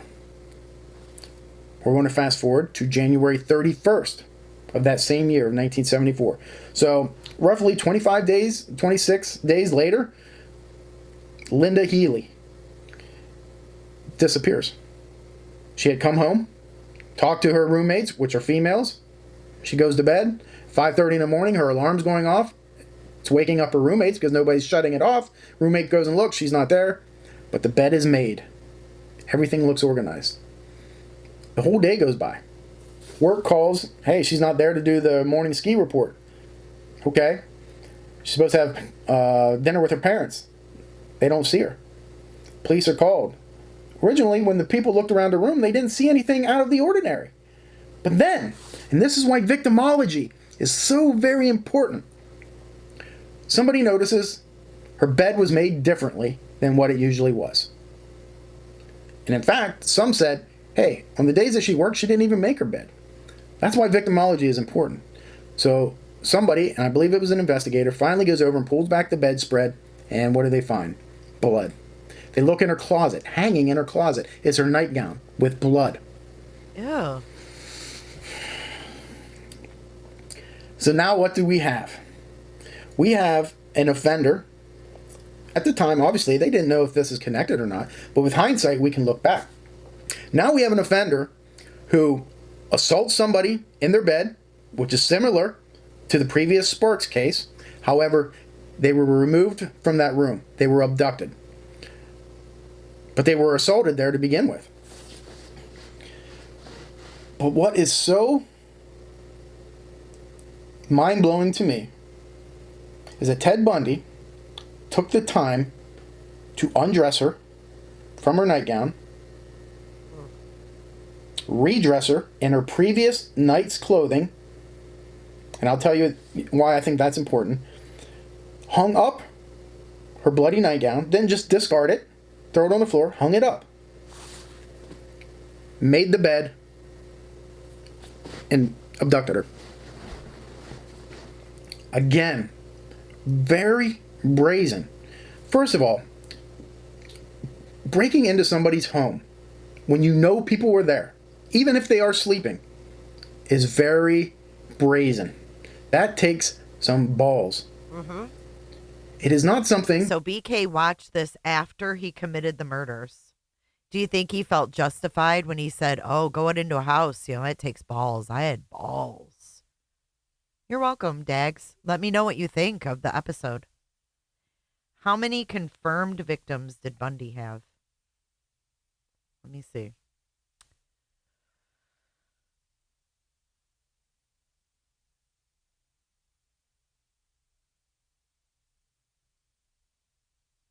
$30. Confirmed. He admitted to 30. God dang, 30.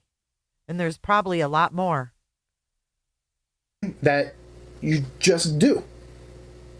At some point, you do. You have to do it.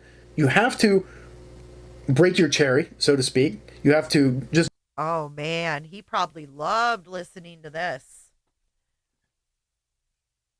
Thinking about when he broke his cherry. Dang. Remember, Bryan Kohberger watched this video, guys.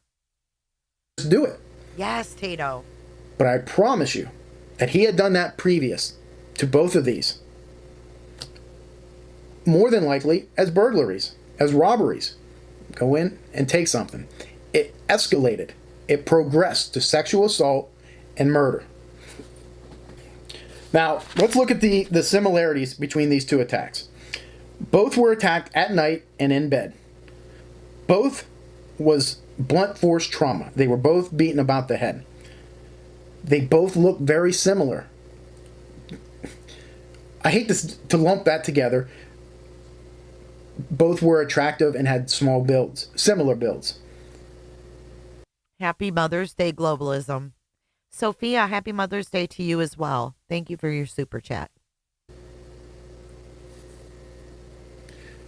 Now, this goes back again to what I talked about with Ted Bundy being attractive. Physical attractiveness is a very arbitrary thing. Yet, I believe that the general consensus of people agree what physical attraction is. Now, you can't explain it, you can't describe it, but if I showed a picture, let's say of a girl, let's say I showed a picture of Linda Healy, Bundy's first confirmed murder. And I showed that to all the guys in America, or the world. We'll stick with America because there's different customs. America. The majority of the men would say she's attractive. So I would surmise, and I would say that all of Ted Bundy's victims were attractive women. They had that in common. But now, what's different? Well, one, the first victim, Karen, was left for dead. The second victim was taken, was abducted. Why the difference? Could be many things. It could be he was scared off in the first murder, attempted murder of Karen Sparks. She had a roommate that allegedly talked in his sleep. Maybe he heard that. Maybe he got scared and left. Maybe it was a planned abduction, but it didn't happen.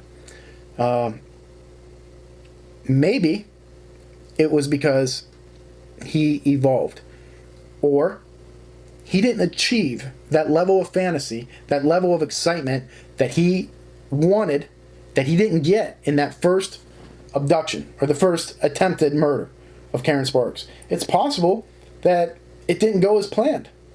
He didn't have enough time to do what he wanted, what he had fantasized all these years about. So with the second victim, Linda Healy, hey, I'm going to take her because I'm going to have my way with her and I'm going to have time uninterrupted. That's a possibility. Wait. Linda Healy's... Is that what happened with Dana Smithers? Yeah, he watched Dr. Grande talk about comparing comparing the Idaho killer to Ted Bundy, and he watched this. These remains were found, I believe, in Taylor Mountain, which ultimately, I believe, 6 of Bundy's victims' remains ended up being located at. So we see here how a serial killer is evolving. Very similar crimes.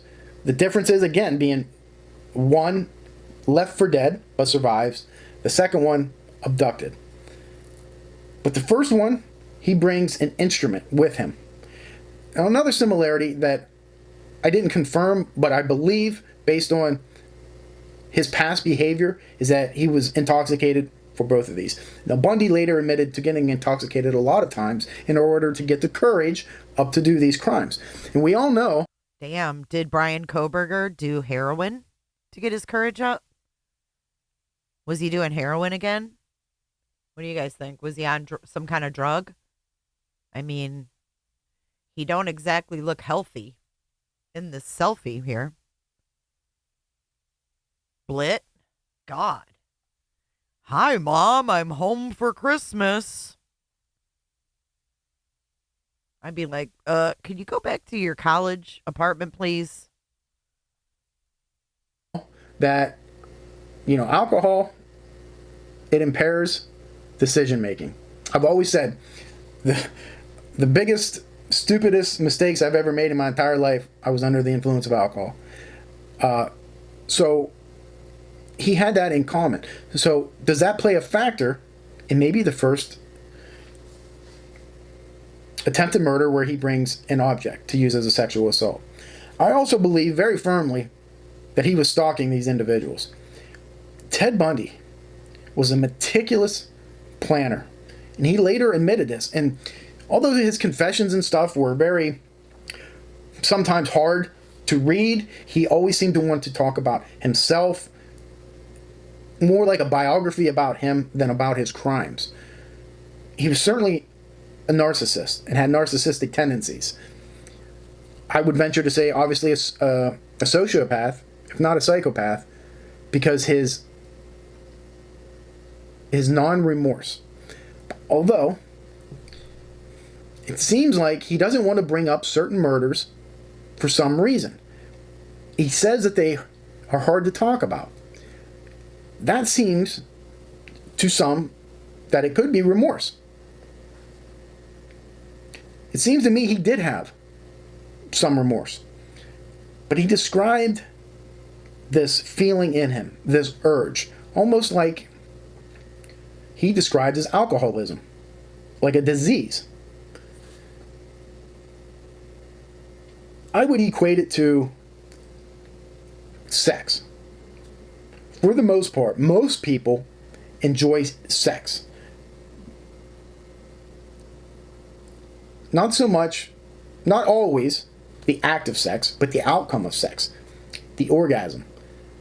That's why masturbation is prevalent. That urge in everybody. Some people, it's every day.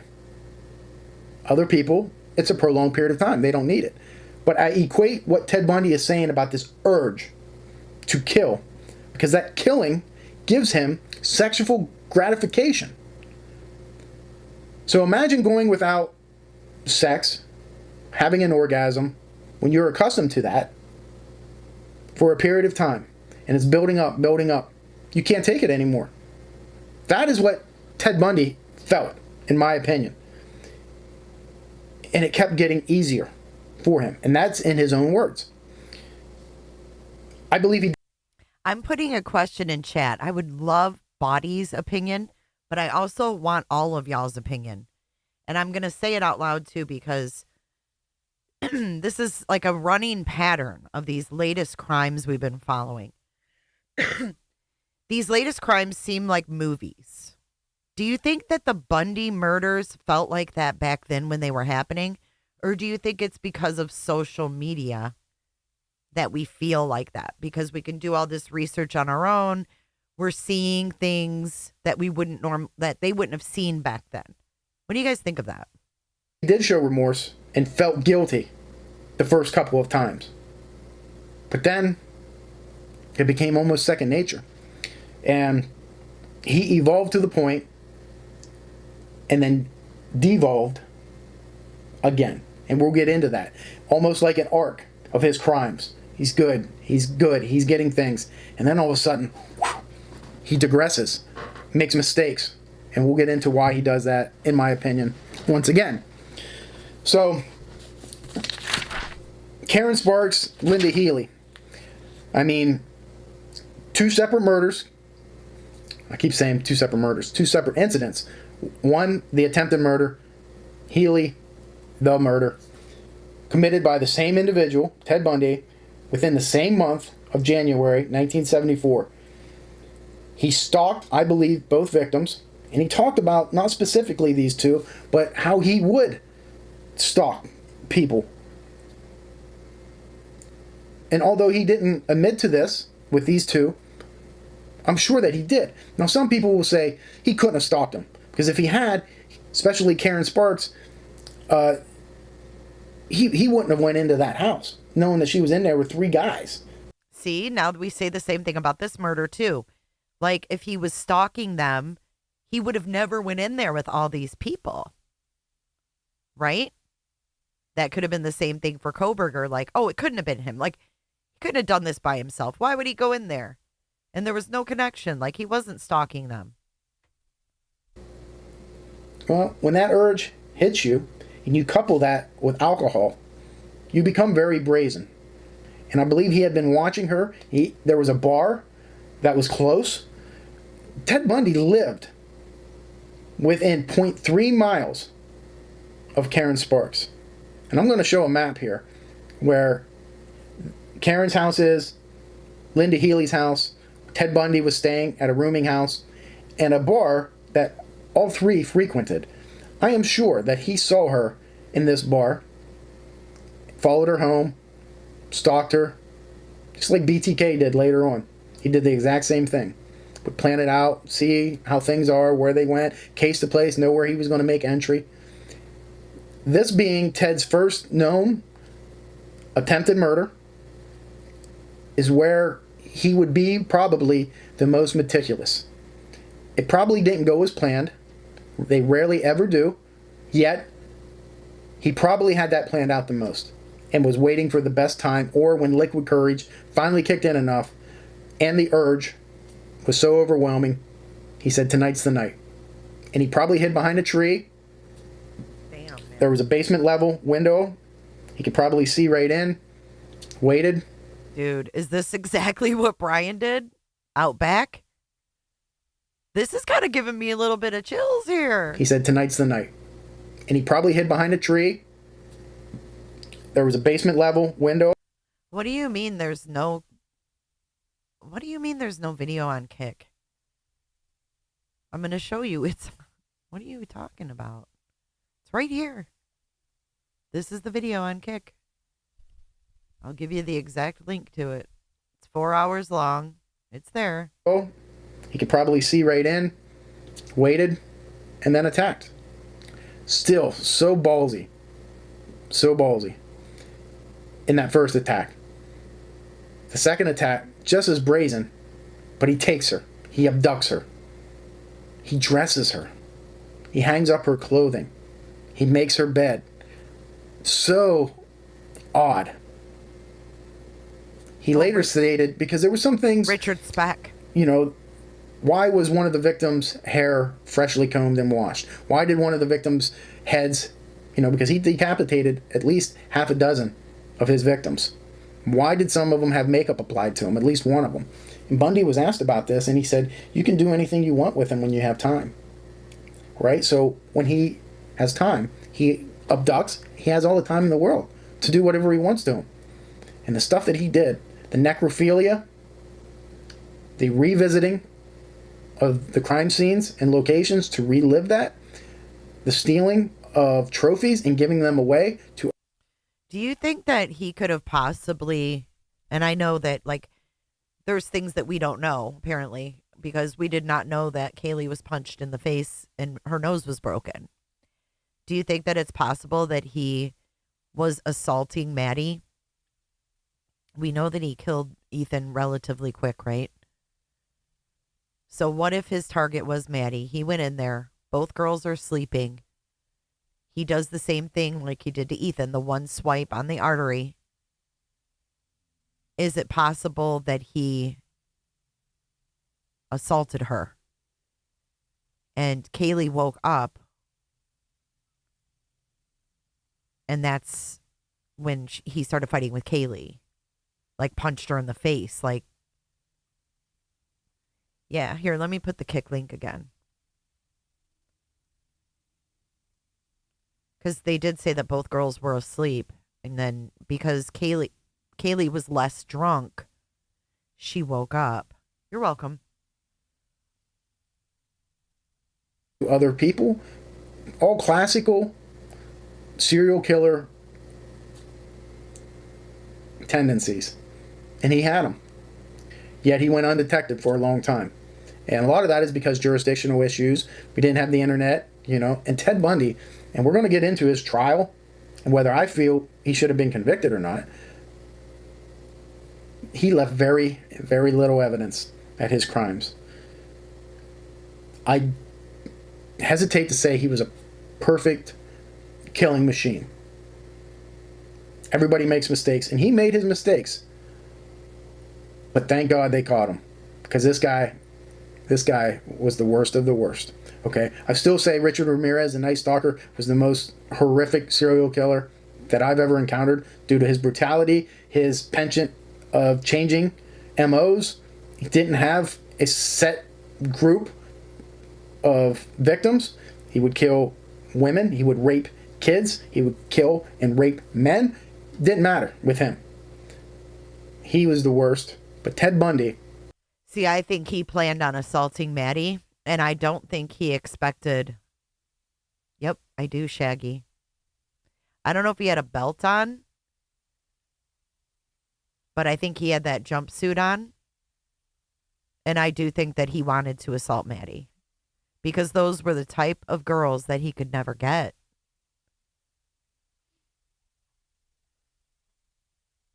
Bundy was caught several, like he escaped jail in Colorado. He was caught in Florida.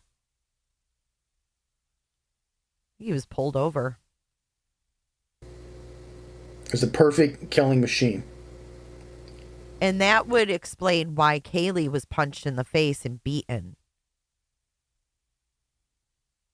Thank goodness, through some good investigation, they eventually caught him.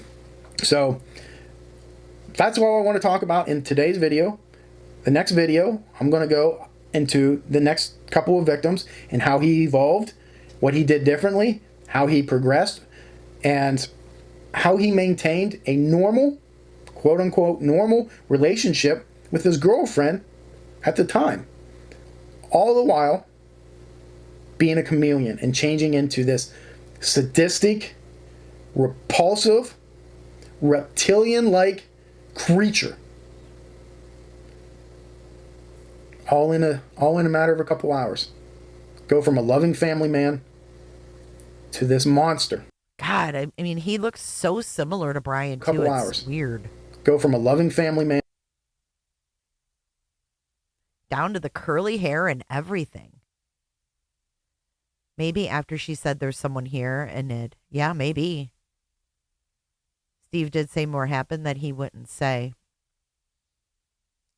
My dad worked the Bundy case. Oh, really? Interesting. Right, so he was more pissed off, right? Texas Ranger. I think he lost the sheath because he couldn't attach it to his belt. He was wearing some type of cover-up. Maybe he had it in the pocket.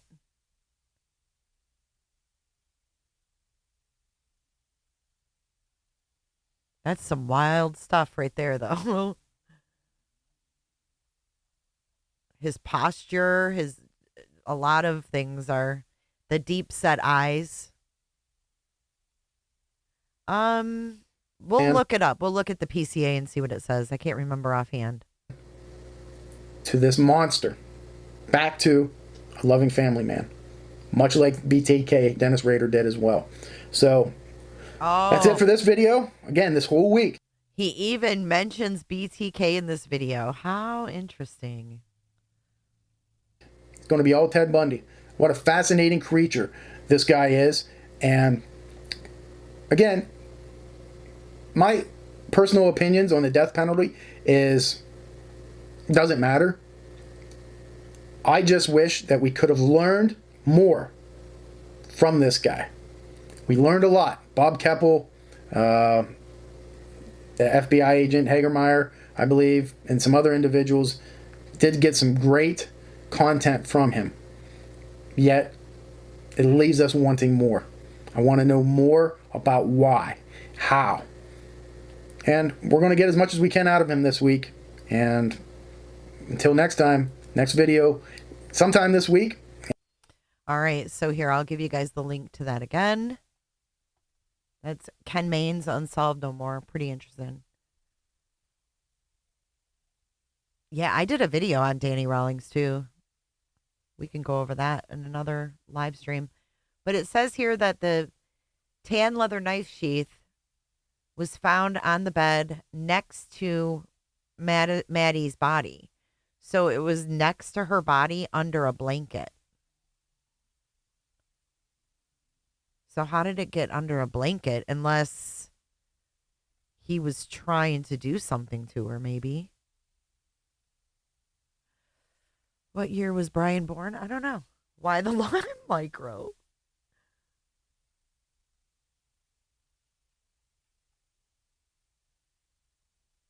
Otis Toole, Ted Bundy, and Jeff Dahmer were all at the same mall at the same time. Ted Bundy was in Miami at that time, too.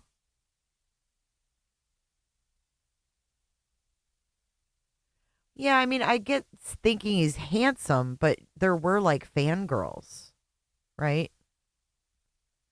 There were fangirls of Bundy. Hold on. Let me show you something. I wonder if this will be reminiscent of, if Bryan Kohberger's trial will be reminiscent of this.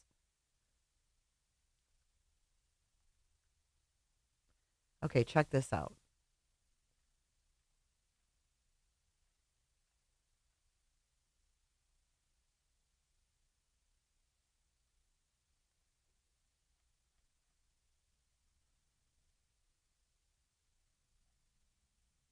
Hold, please.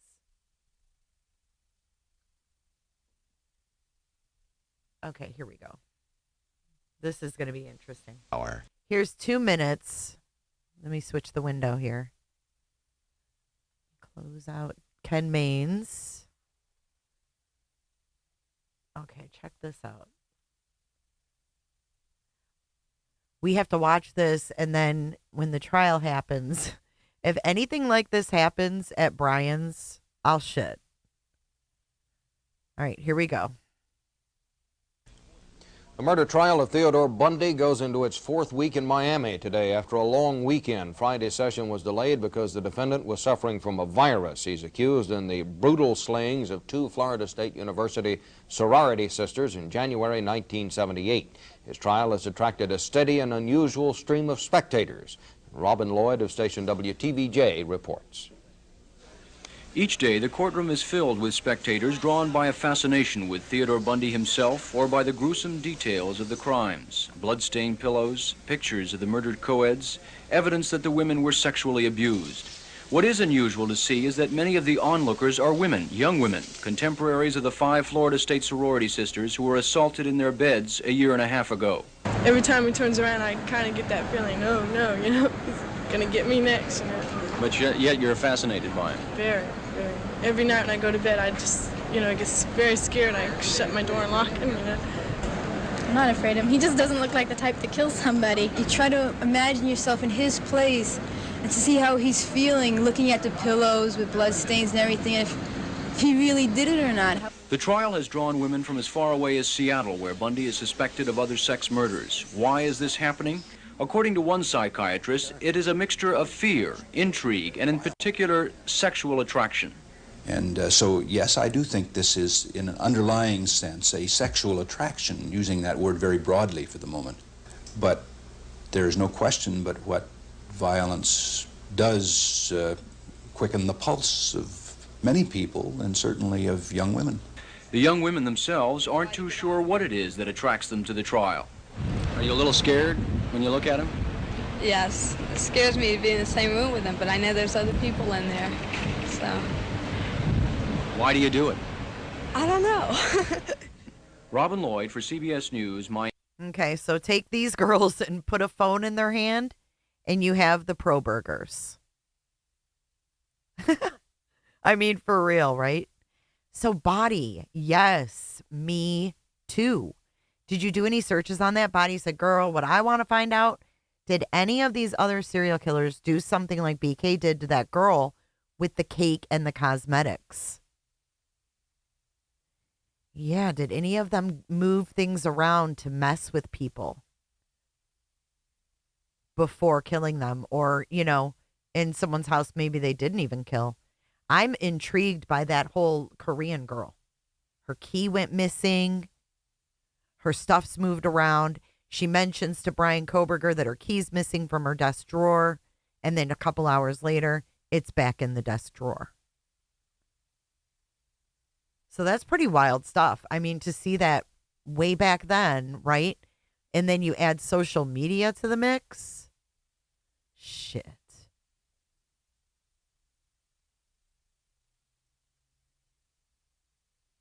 It's crazy.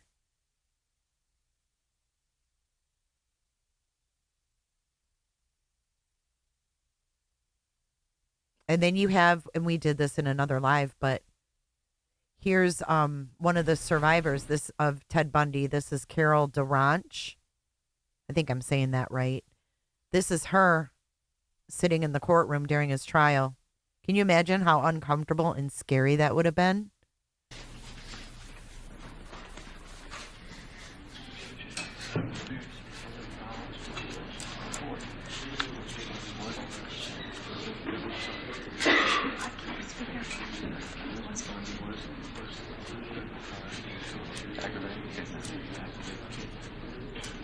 I mean, this is what it's going to be like for these victims. But don't you think we protect victims more now with cameras and stuff? Yes, did he do that so she would come over and sleep so he could like stare at an unconscious woman? Oof. Do you think that they had sex, Body? Because she liked him and he pushed her away. I wonder if she was making the moves on him.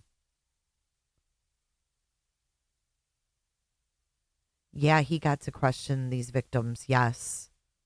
It's very, very sick.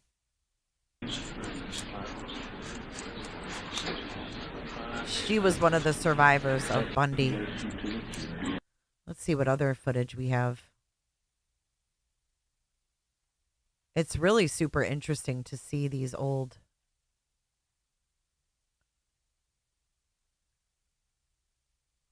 Look at this.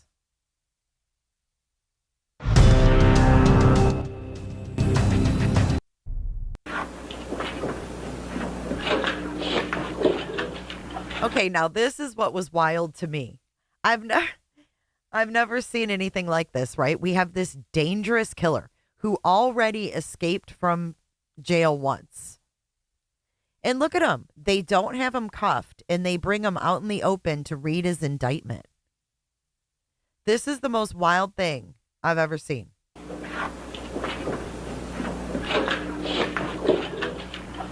What do we have here, Ken? Let's see. You always say an indictment, all right? Why don't you read it to me? You're up for election, aren't you?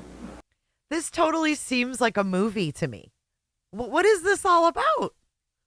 Could you ever see them having Bryan Kohberger stand next to the damn prosecutor reading the indictment, uncuffed? This seems like a movie. Is this even real? It's just so weird. An indictment. Oh, wait. We can't forget Body, too. That he looked up pornography that had to do with sleeping and drugged. Slow burgers.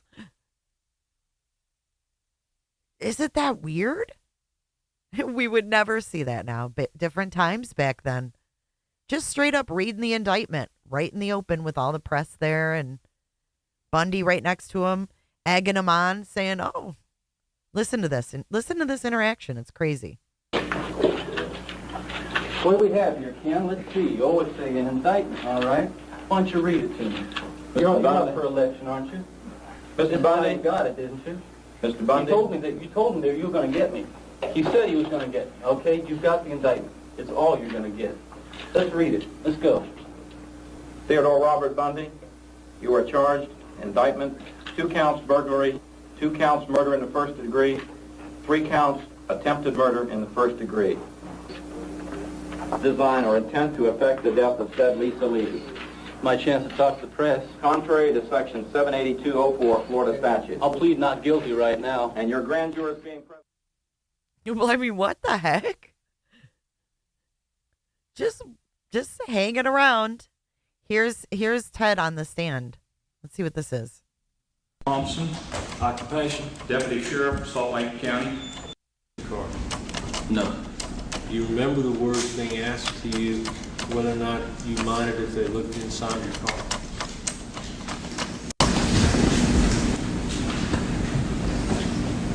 I can't recall a request to search my car, and the words, whether or not they asked me if they could look at my car, is something I don't recall or construed as a request to search my car. Do you remember telling any of the officers that they could look at you?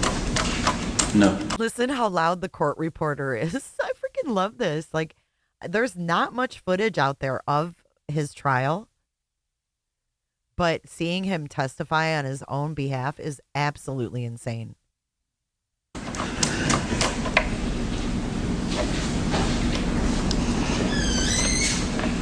At any point during this incident, did anyone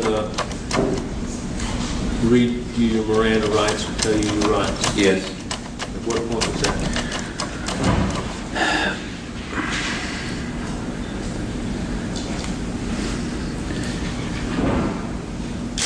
After Sergeant Hayward had searched my car and called in another officer to come in, and after my car had been thoroughly searched by the other officers, Detective Ondracht approached me at that time and informed me that he was going to seize certain items from my car, and told me that he was going to attempt to get a warrant or a complaint or something of that type against me for possession of burglary tools. At that point, Sergeant Hayward or another officer, I'm not sure, searched me for the first time, handcuffed me, put me in his vehicle, read me the rights off a little card he carried on his console, and drove me downtown to the Salt Lake County Jail. It was after the search had taken place? Yes. And after the items had been seized? Yes.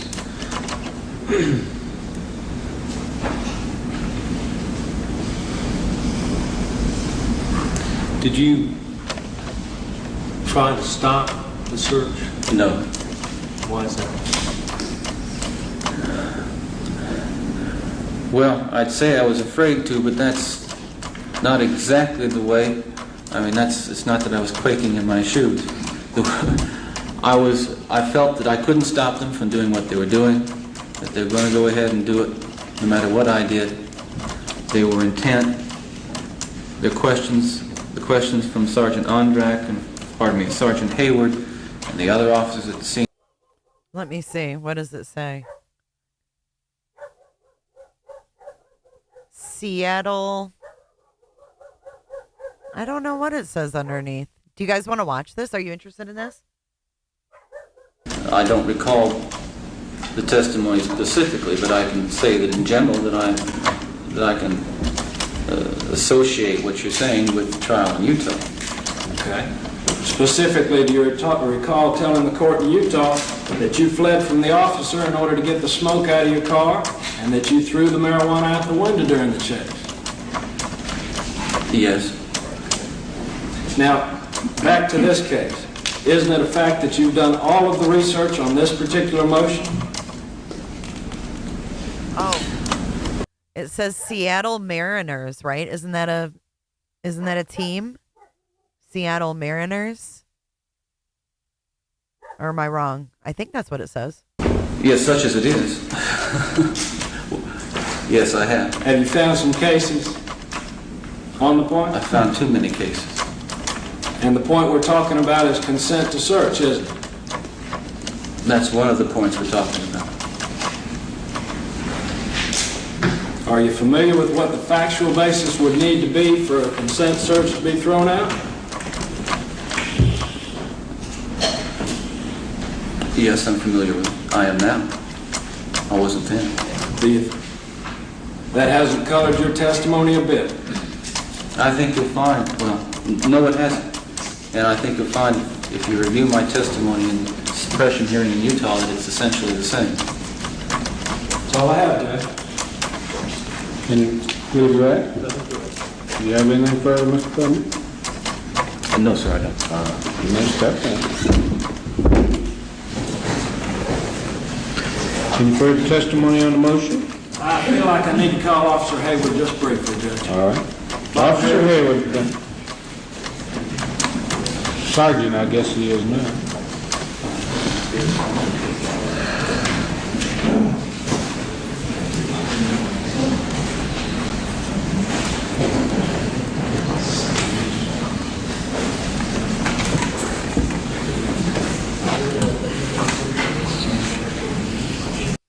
Okay, so to give you a little information, on July 21st, 1978 was when he was, wait, hold on.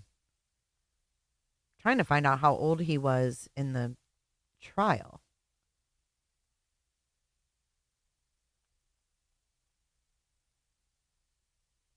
Let me see.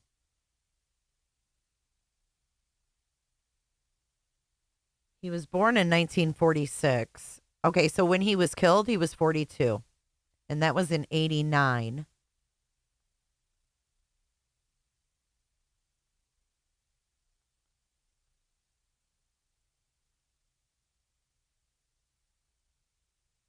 Okay, so he had okay, so 1978, a Florida grand jury indicted Bundy on charges of first-degree murder, attempted first-degree murder, and burglary for the Chi Omega killings and assaults. He stood trial in June of 1979 in the Florida Circuit Court for Dade County with Judge Edward Coart presiding. The trial was covered by 250 reporters from 5 continents and was the first to be televised nationally in the U.S. Despite the presence of 5 court-appointed attorneys, Bundy handled much of his own defense. From the beginning, he sabotaged the entire defense effort out of spite, distrust, and grandiose delusion. Ted was facing murder charges with a possible death sentence, and all that mattered to him was being in charge. That's why I think all of these stupid motions come directly from Kohberger. And Ann Taylor's just doing her job.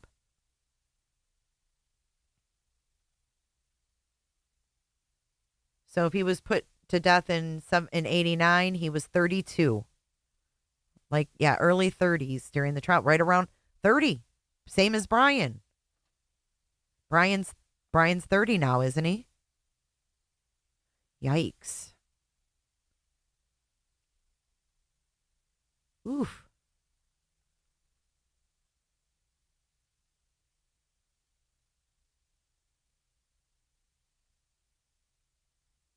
Oh, Lord, here's one of the victims testifying. Hang on. And because it's so important in consent search cases,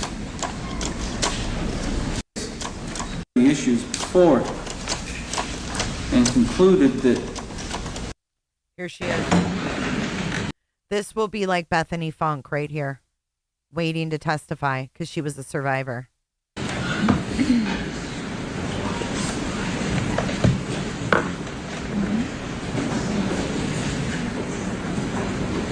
I think she saw his ass. I think she's an eyewitness.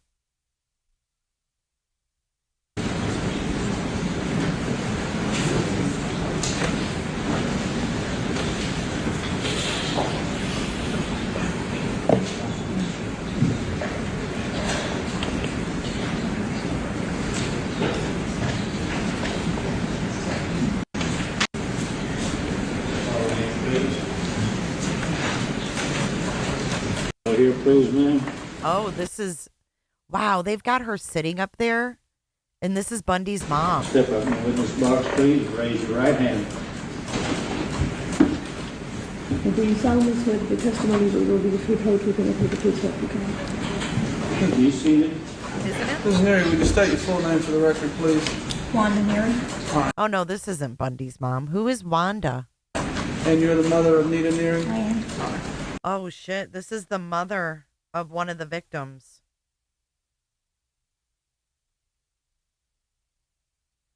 Nita, hold on.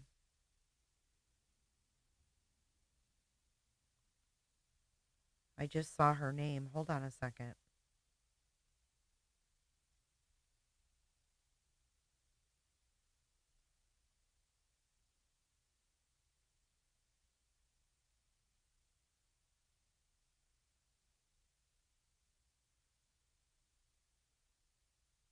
Jesus.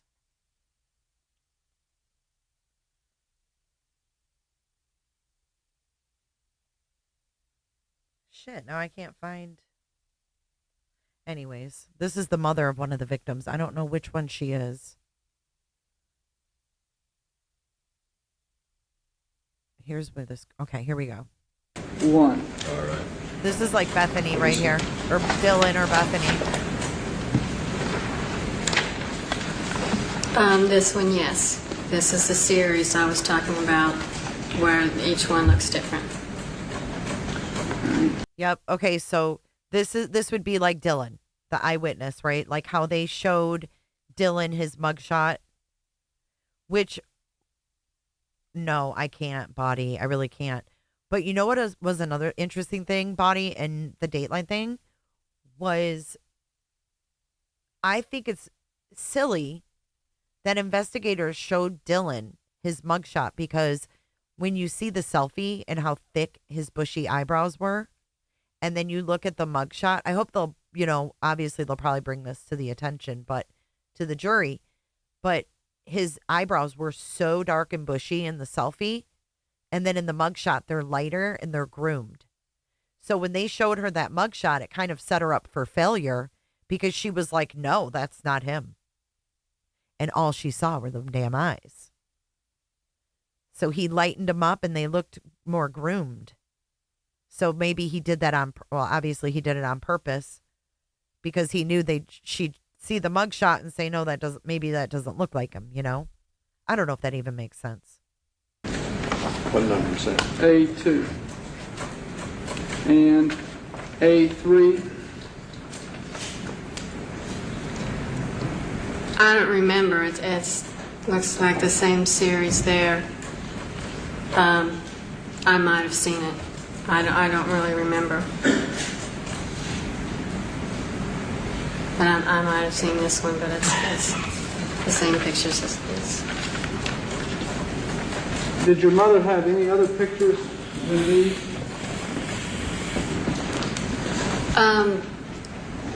I don't know. Well, how long has your mother had these pictures? She's had them for a while, for when the paper started coming out, but she kept them in an envelope, and after I had seen the series of 6, I was advised not to look at any more pictures in the newspaper or on television, and so I stayed away from them.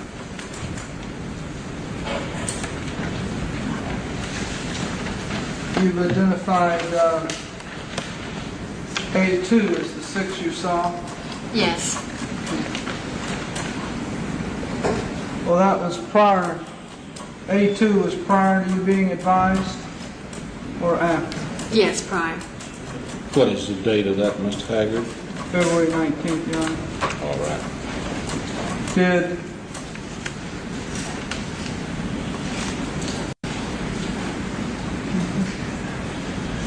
I think this girl's mom showed her pictures of Bundy, and that's what they were talking about in this thing.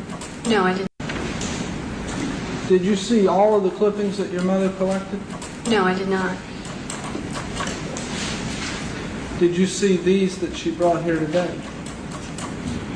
She already. I'll just say that. She's answered. Now, if she's seen any other, I'll let you inquire. Did you see any in this one that had sort of a profile? No. Excuse me. Did you see any in, and that was A2, did you see any in A3 that had sort of a profile? No. Do you recall telling Detective Bodiford that you had seen sort of a profile on March 14th? Objection, Late. You recall this question by Mr. Bodiford? Did you recognize him? Answer, I can't guarantee you I didn't see a good profile, but she just showed me a picture, she referring to your mother, about 2 days ago of a sort of profile. Recall that? Vaguely.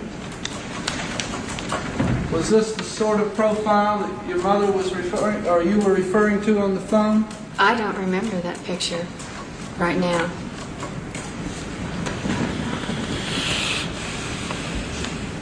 This is what they're going to do to Dylan about her eyewitness of him. I guarantee it.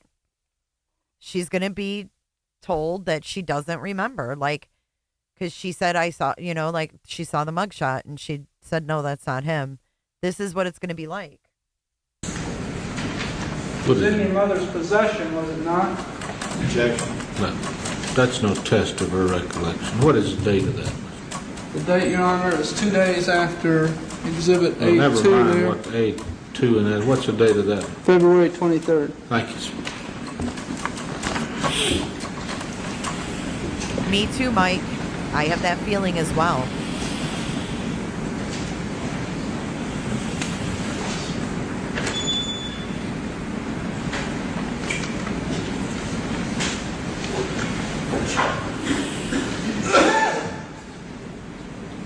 And there's always the coffer in court.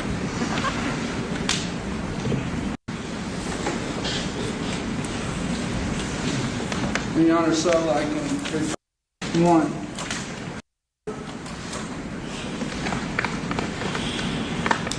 Yes, I remember talking to him. What did he tell you about having someone in jail down in Tallahassee? Objection. Find out what you recall from the conversation first. Don't lead it to it. What do you recall about the conversation, Ryan? The main thing, the main point I remember about the whole conversation was don't look at any more clippings. Did he tell you why not to look at any more clippings? So I could have a positive identification and that the newspapers wouldn't sway my decision. Did he use the specific word taint? Pardon me? Did he use the word, so do not look at any more newspapers so it wouldn't taint your identification? I don't remember.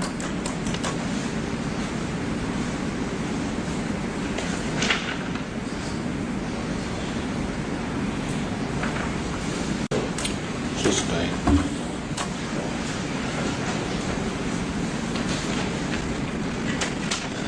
Did your mother tell you not to look at any more pictures in the newspaper because Detective Bodiford had told her that? Objection. Sustain.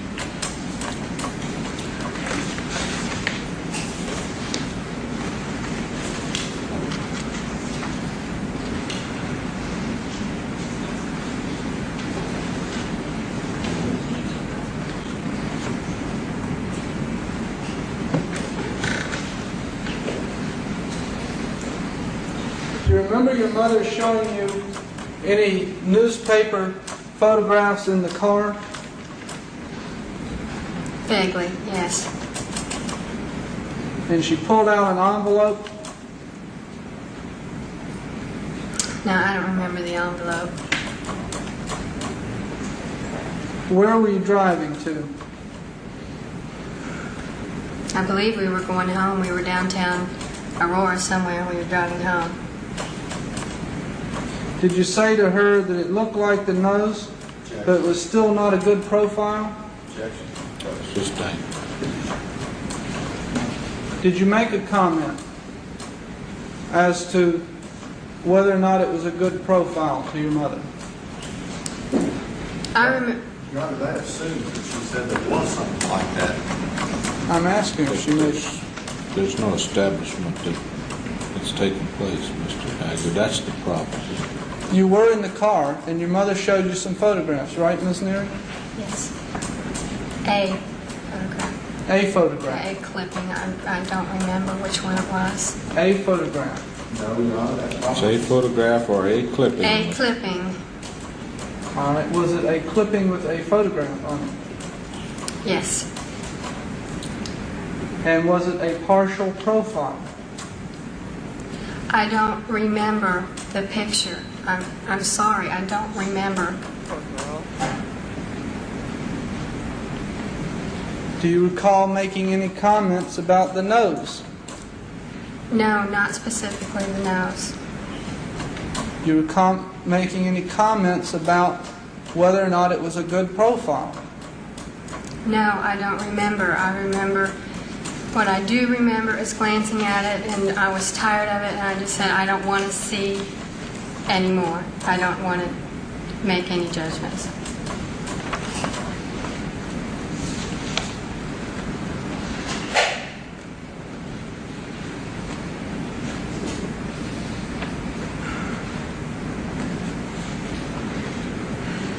I feel so bad for her, man. Do Hey, you Robot. recall saying anything to Detective Bonifer about any resemblance of the newspaper photographs to the man going out the door? She's already established your numbers of conversation. I'll let him ask. And she saw him going out the door, too.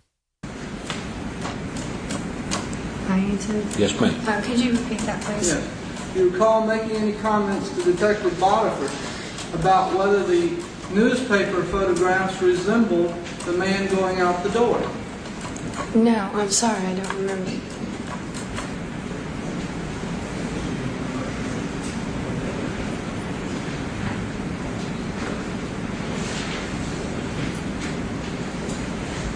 Do you recall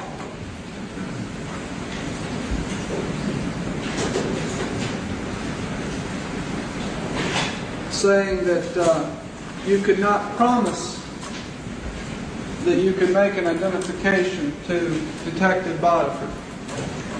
No, I don't remember.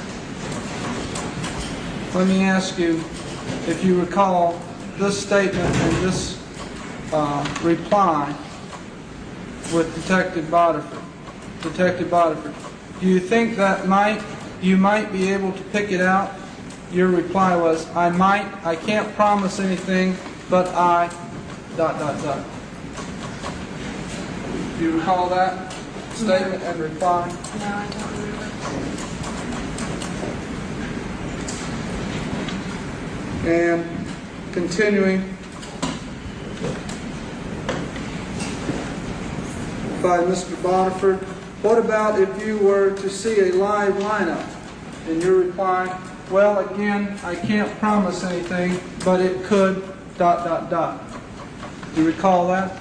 No. Pardon? No. And your reply again, you know, I hate to promise anything, I can't, you know. Do you recall that? Some of these statements just being taken out of context. I'm not sure what it's about. If they're read Hey, out of Shane. context, make your objection timely. Hey, Shane, guess what? I did a whole stream where I went over Dateline, and I got blocked by YouTube's content ID, and I had to dispute it. So I think my live is gone. So I started a second one, and we watched a couple videos that Bryan Kohberger watched after the murders. And now we're just kind of in a Bundy hole, and we're watching an eyewitness who saw Bundy leave a house testify. I don't have a copy of the document he's reading from, Mr. Simpson. Bye, Blue.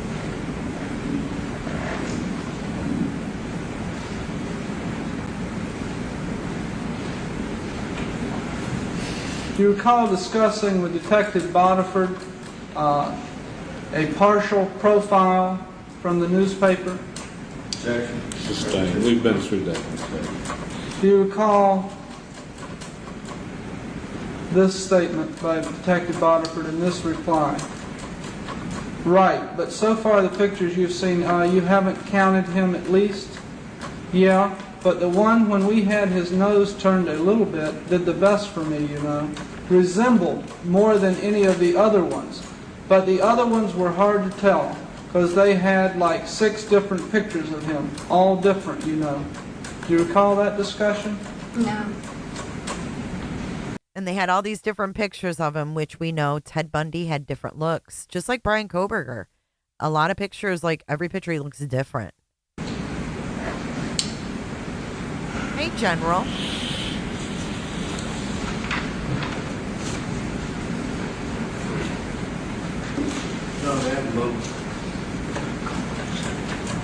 Really, Sylvia?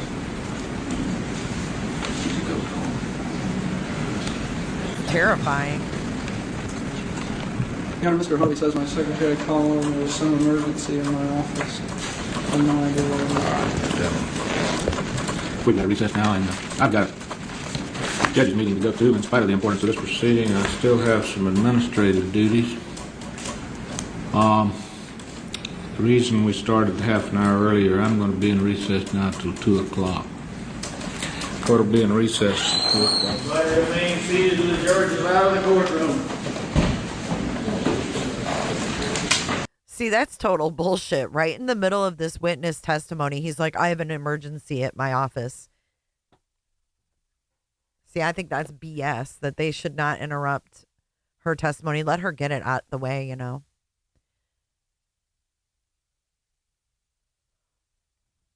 He does, Mrs. Colombo. So we had a anonymous poll up on the screen. And I told you guys, go ahead and hang on, let me turn this off. Come back here. I told you guys to go ahead and answer because it's anonymous. So I'm hoping that you guys were all honest about Bundy, because that kind of started off our conversation today. But I think that maybe the next live will go over what... I don't know if I can go over that. I guess Steve Gonsalves spoke to News Nation, but I don't think I can play that. So we ended up with... Do you think Ted Bundy was attractive? 68% said no. 31% said yes, with 484 votes.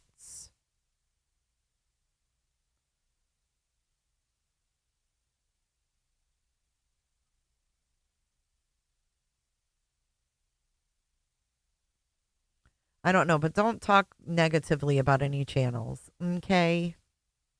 I don't know if you are, but please don't do that. So that's what we ended up with our poll. Thank you guys for joining. Hopefully my other video will be released. But in the meantime, you can check out the Dateline episode on Kick. I'll give you guys the link to the video. It looks like a lot of you, 2,000 of you, have taken advantage of watching it over on Kick. And then we broke it down. I played the video that was leaked in the very beginning of this case and then quickly taken down. I do think it's real. I don't think he's bad looking, but I don't think that Bryan Kohberger is good looking. So I don't know.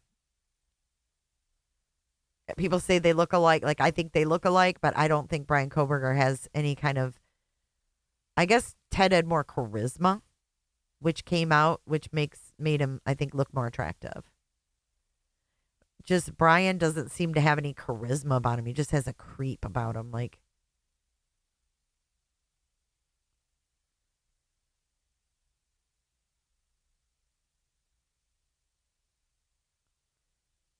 yeah, thanks you guys for joining today. Thank you for hitting that like button. Hopefully, like I said, the other video will get released because it was a good one.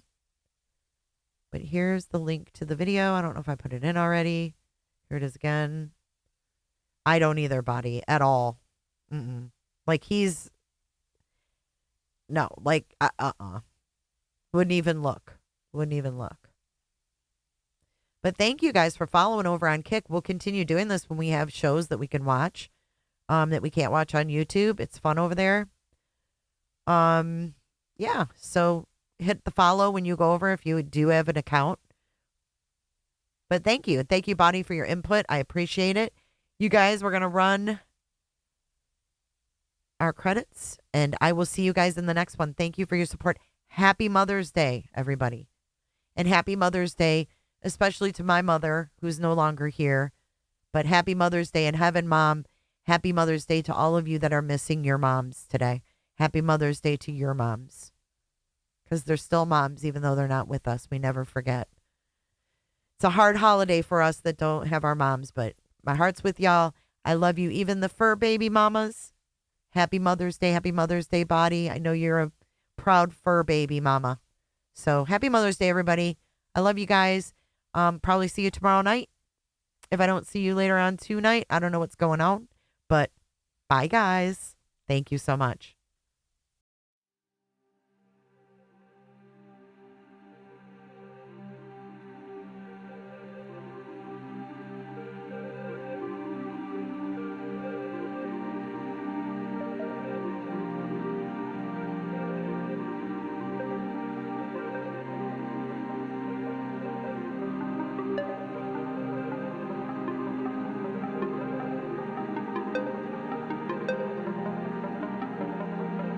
Thank you so much for watching. If you enjoyed this live stream or video, make sure to give it a thumbs up and hit that subscribe button so you don't miss out on my latest content. Want to take it a step further? Bring it all in. And join our community clickers by becoming a Patreon or a YouTube member. You'll get exclusive access to our Discord server, special channel perks, and much more. Until then, I'll see you in the next one. Click, click, click, click, click, click, click. It's real easy, man.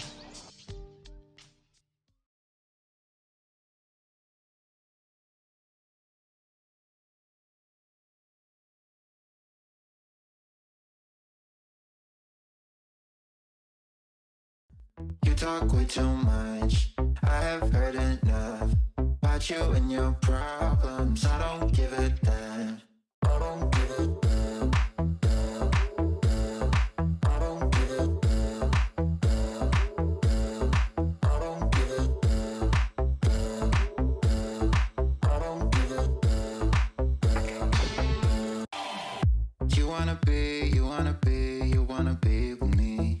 You wanna feel something real, but I'm feeling differently. You're making plans to get to friends, but don't wanna face the fact that I ain't got time, I ain't got time, I ain't got time for that. Staying up late, sleeping all day, dreaming about Cadillacs. Buying new shoes, hanging by the pool, sipping on Coke and Jack.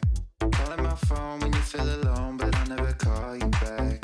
'Cause I ain't got time, I ain't got time, I ain't got time for that. I don't give a damn, I don't really care about you and your problems. I don't give a damn. You talk way too much. I have heard enough about you and your problems. I don't give a damn. I don't give a damn. Damn, damn. I don't give a damn.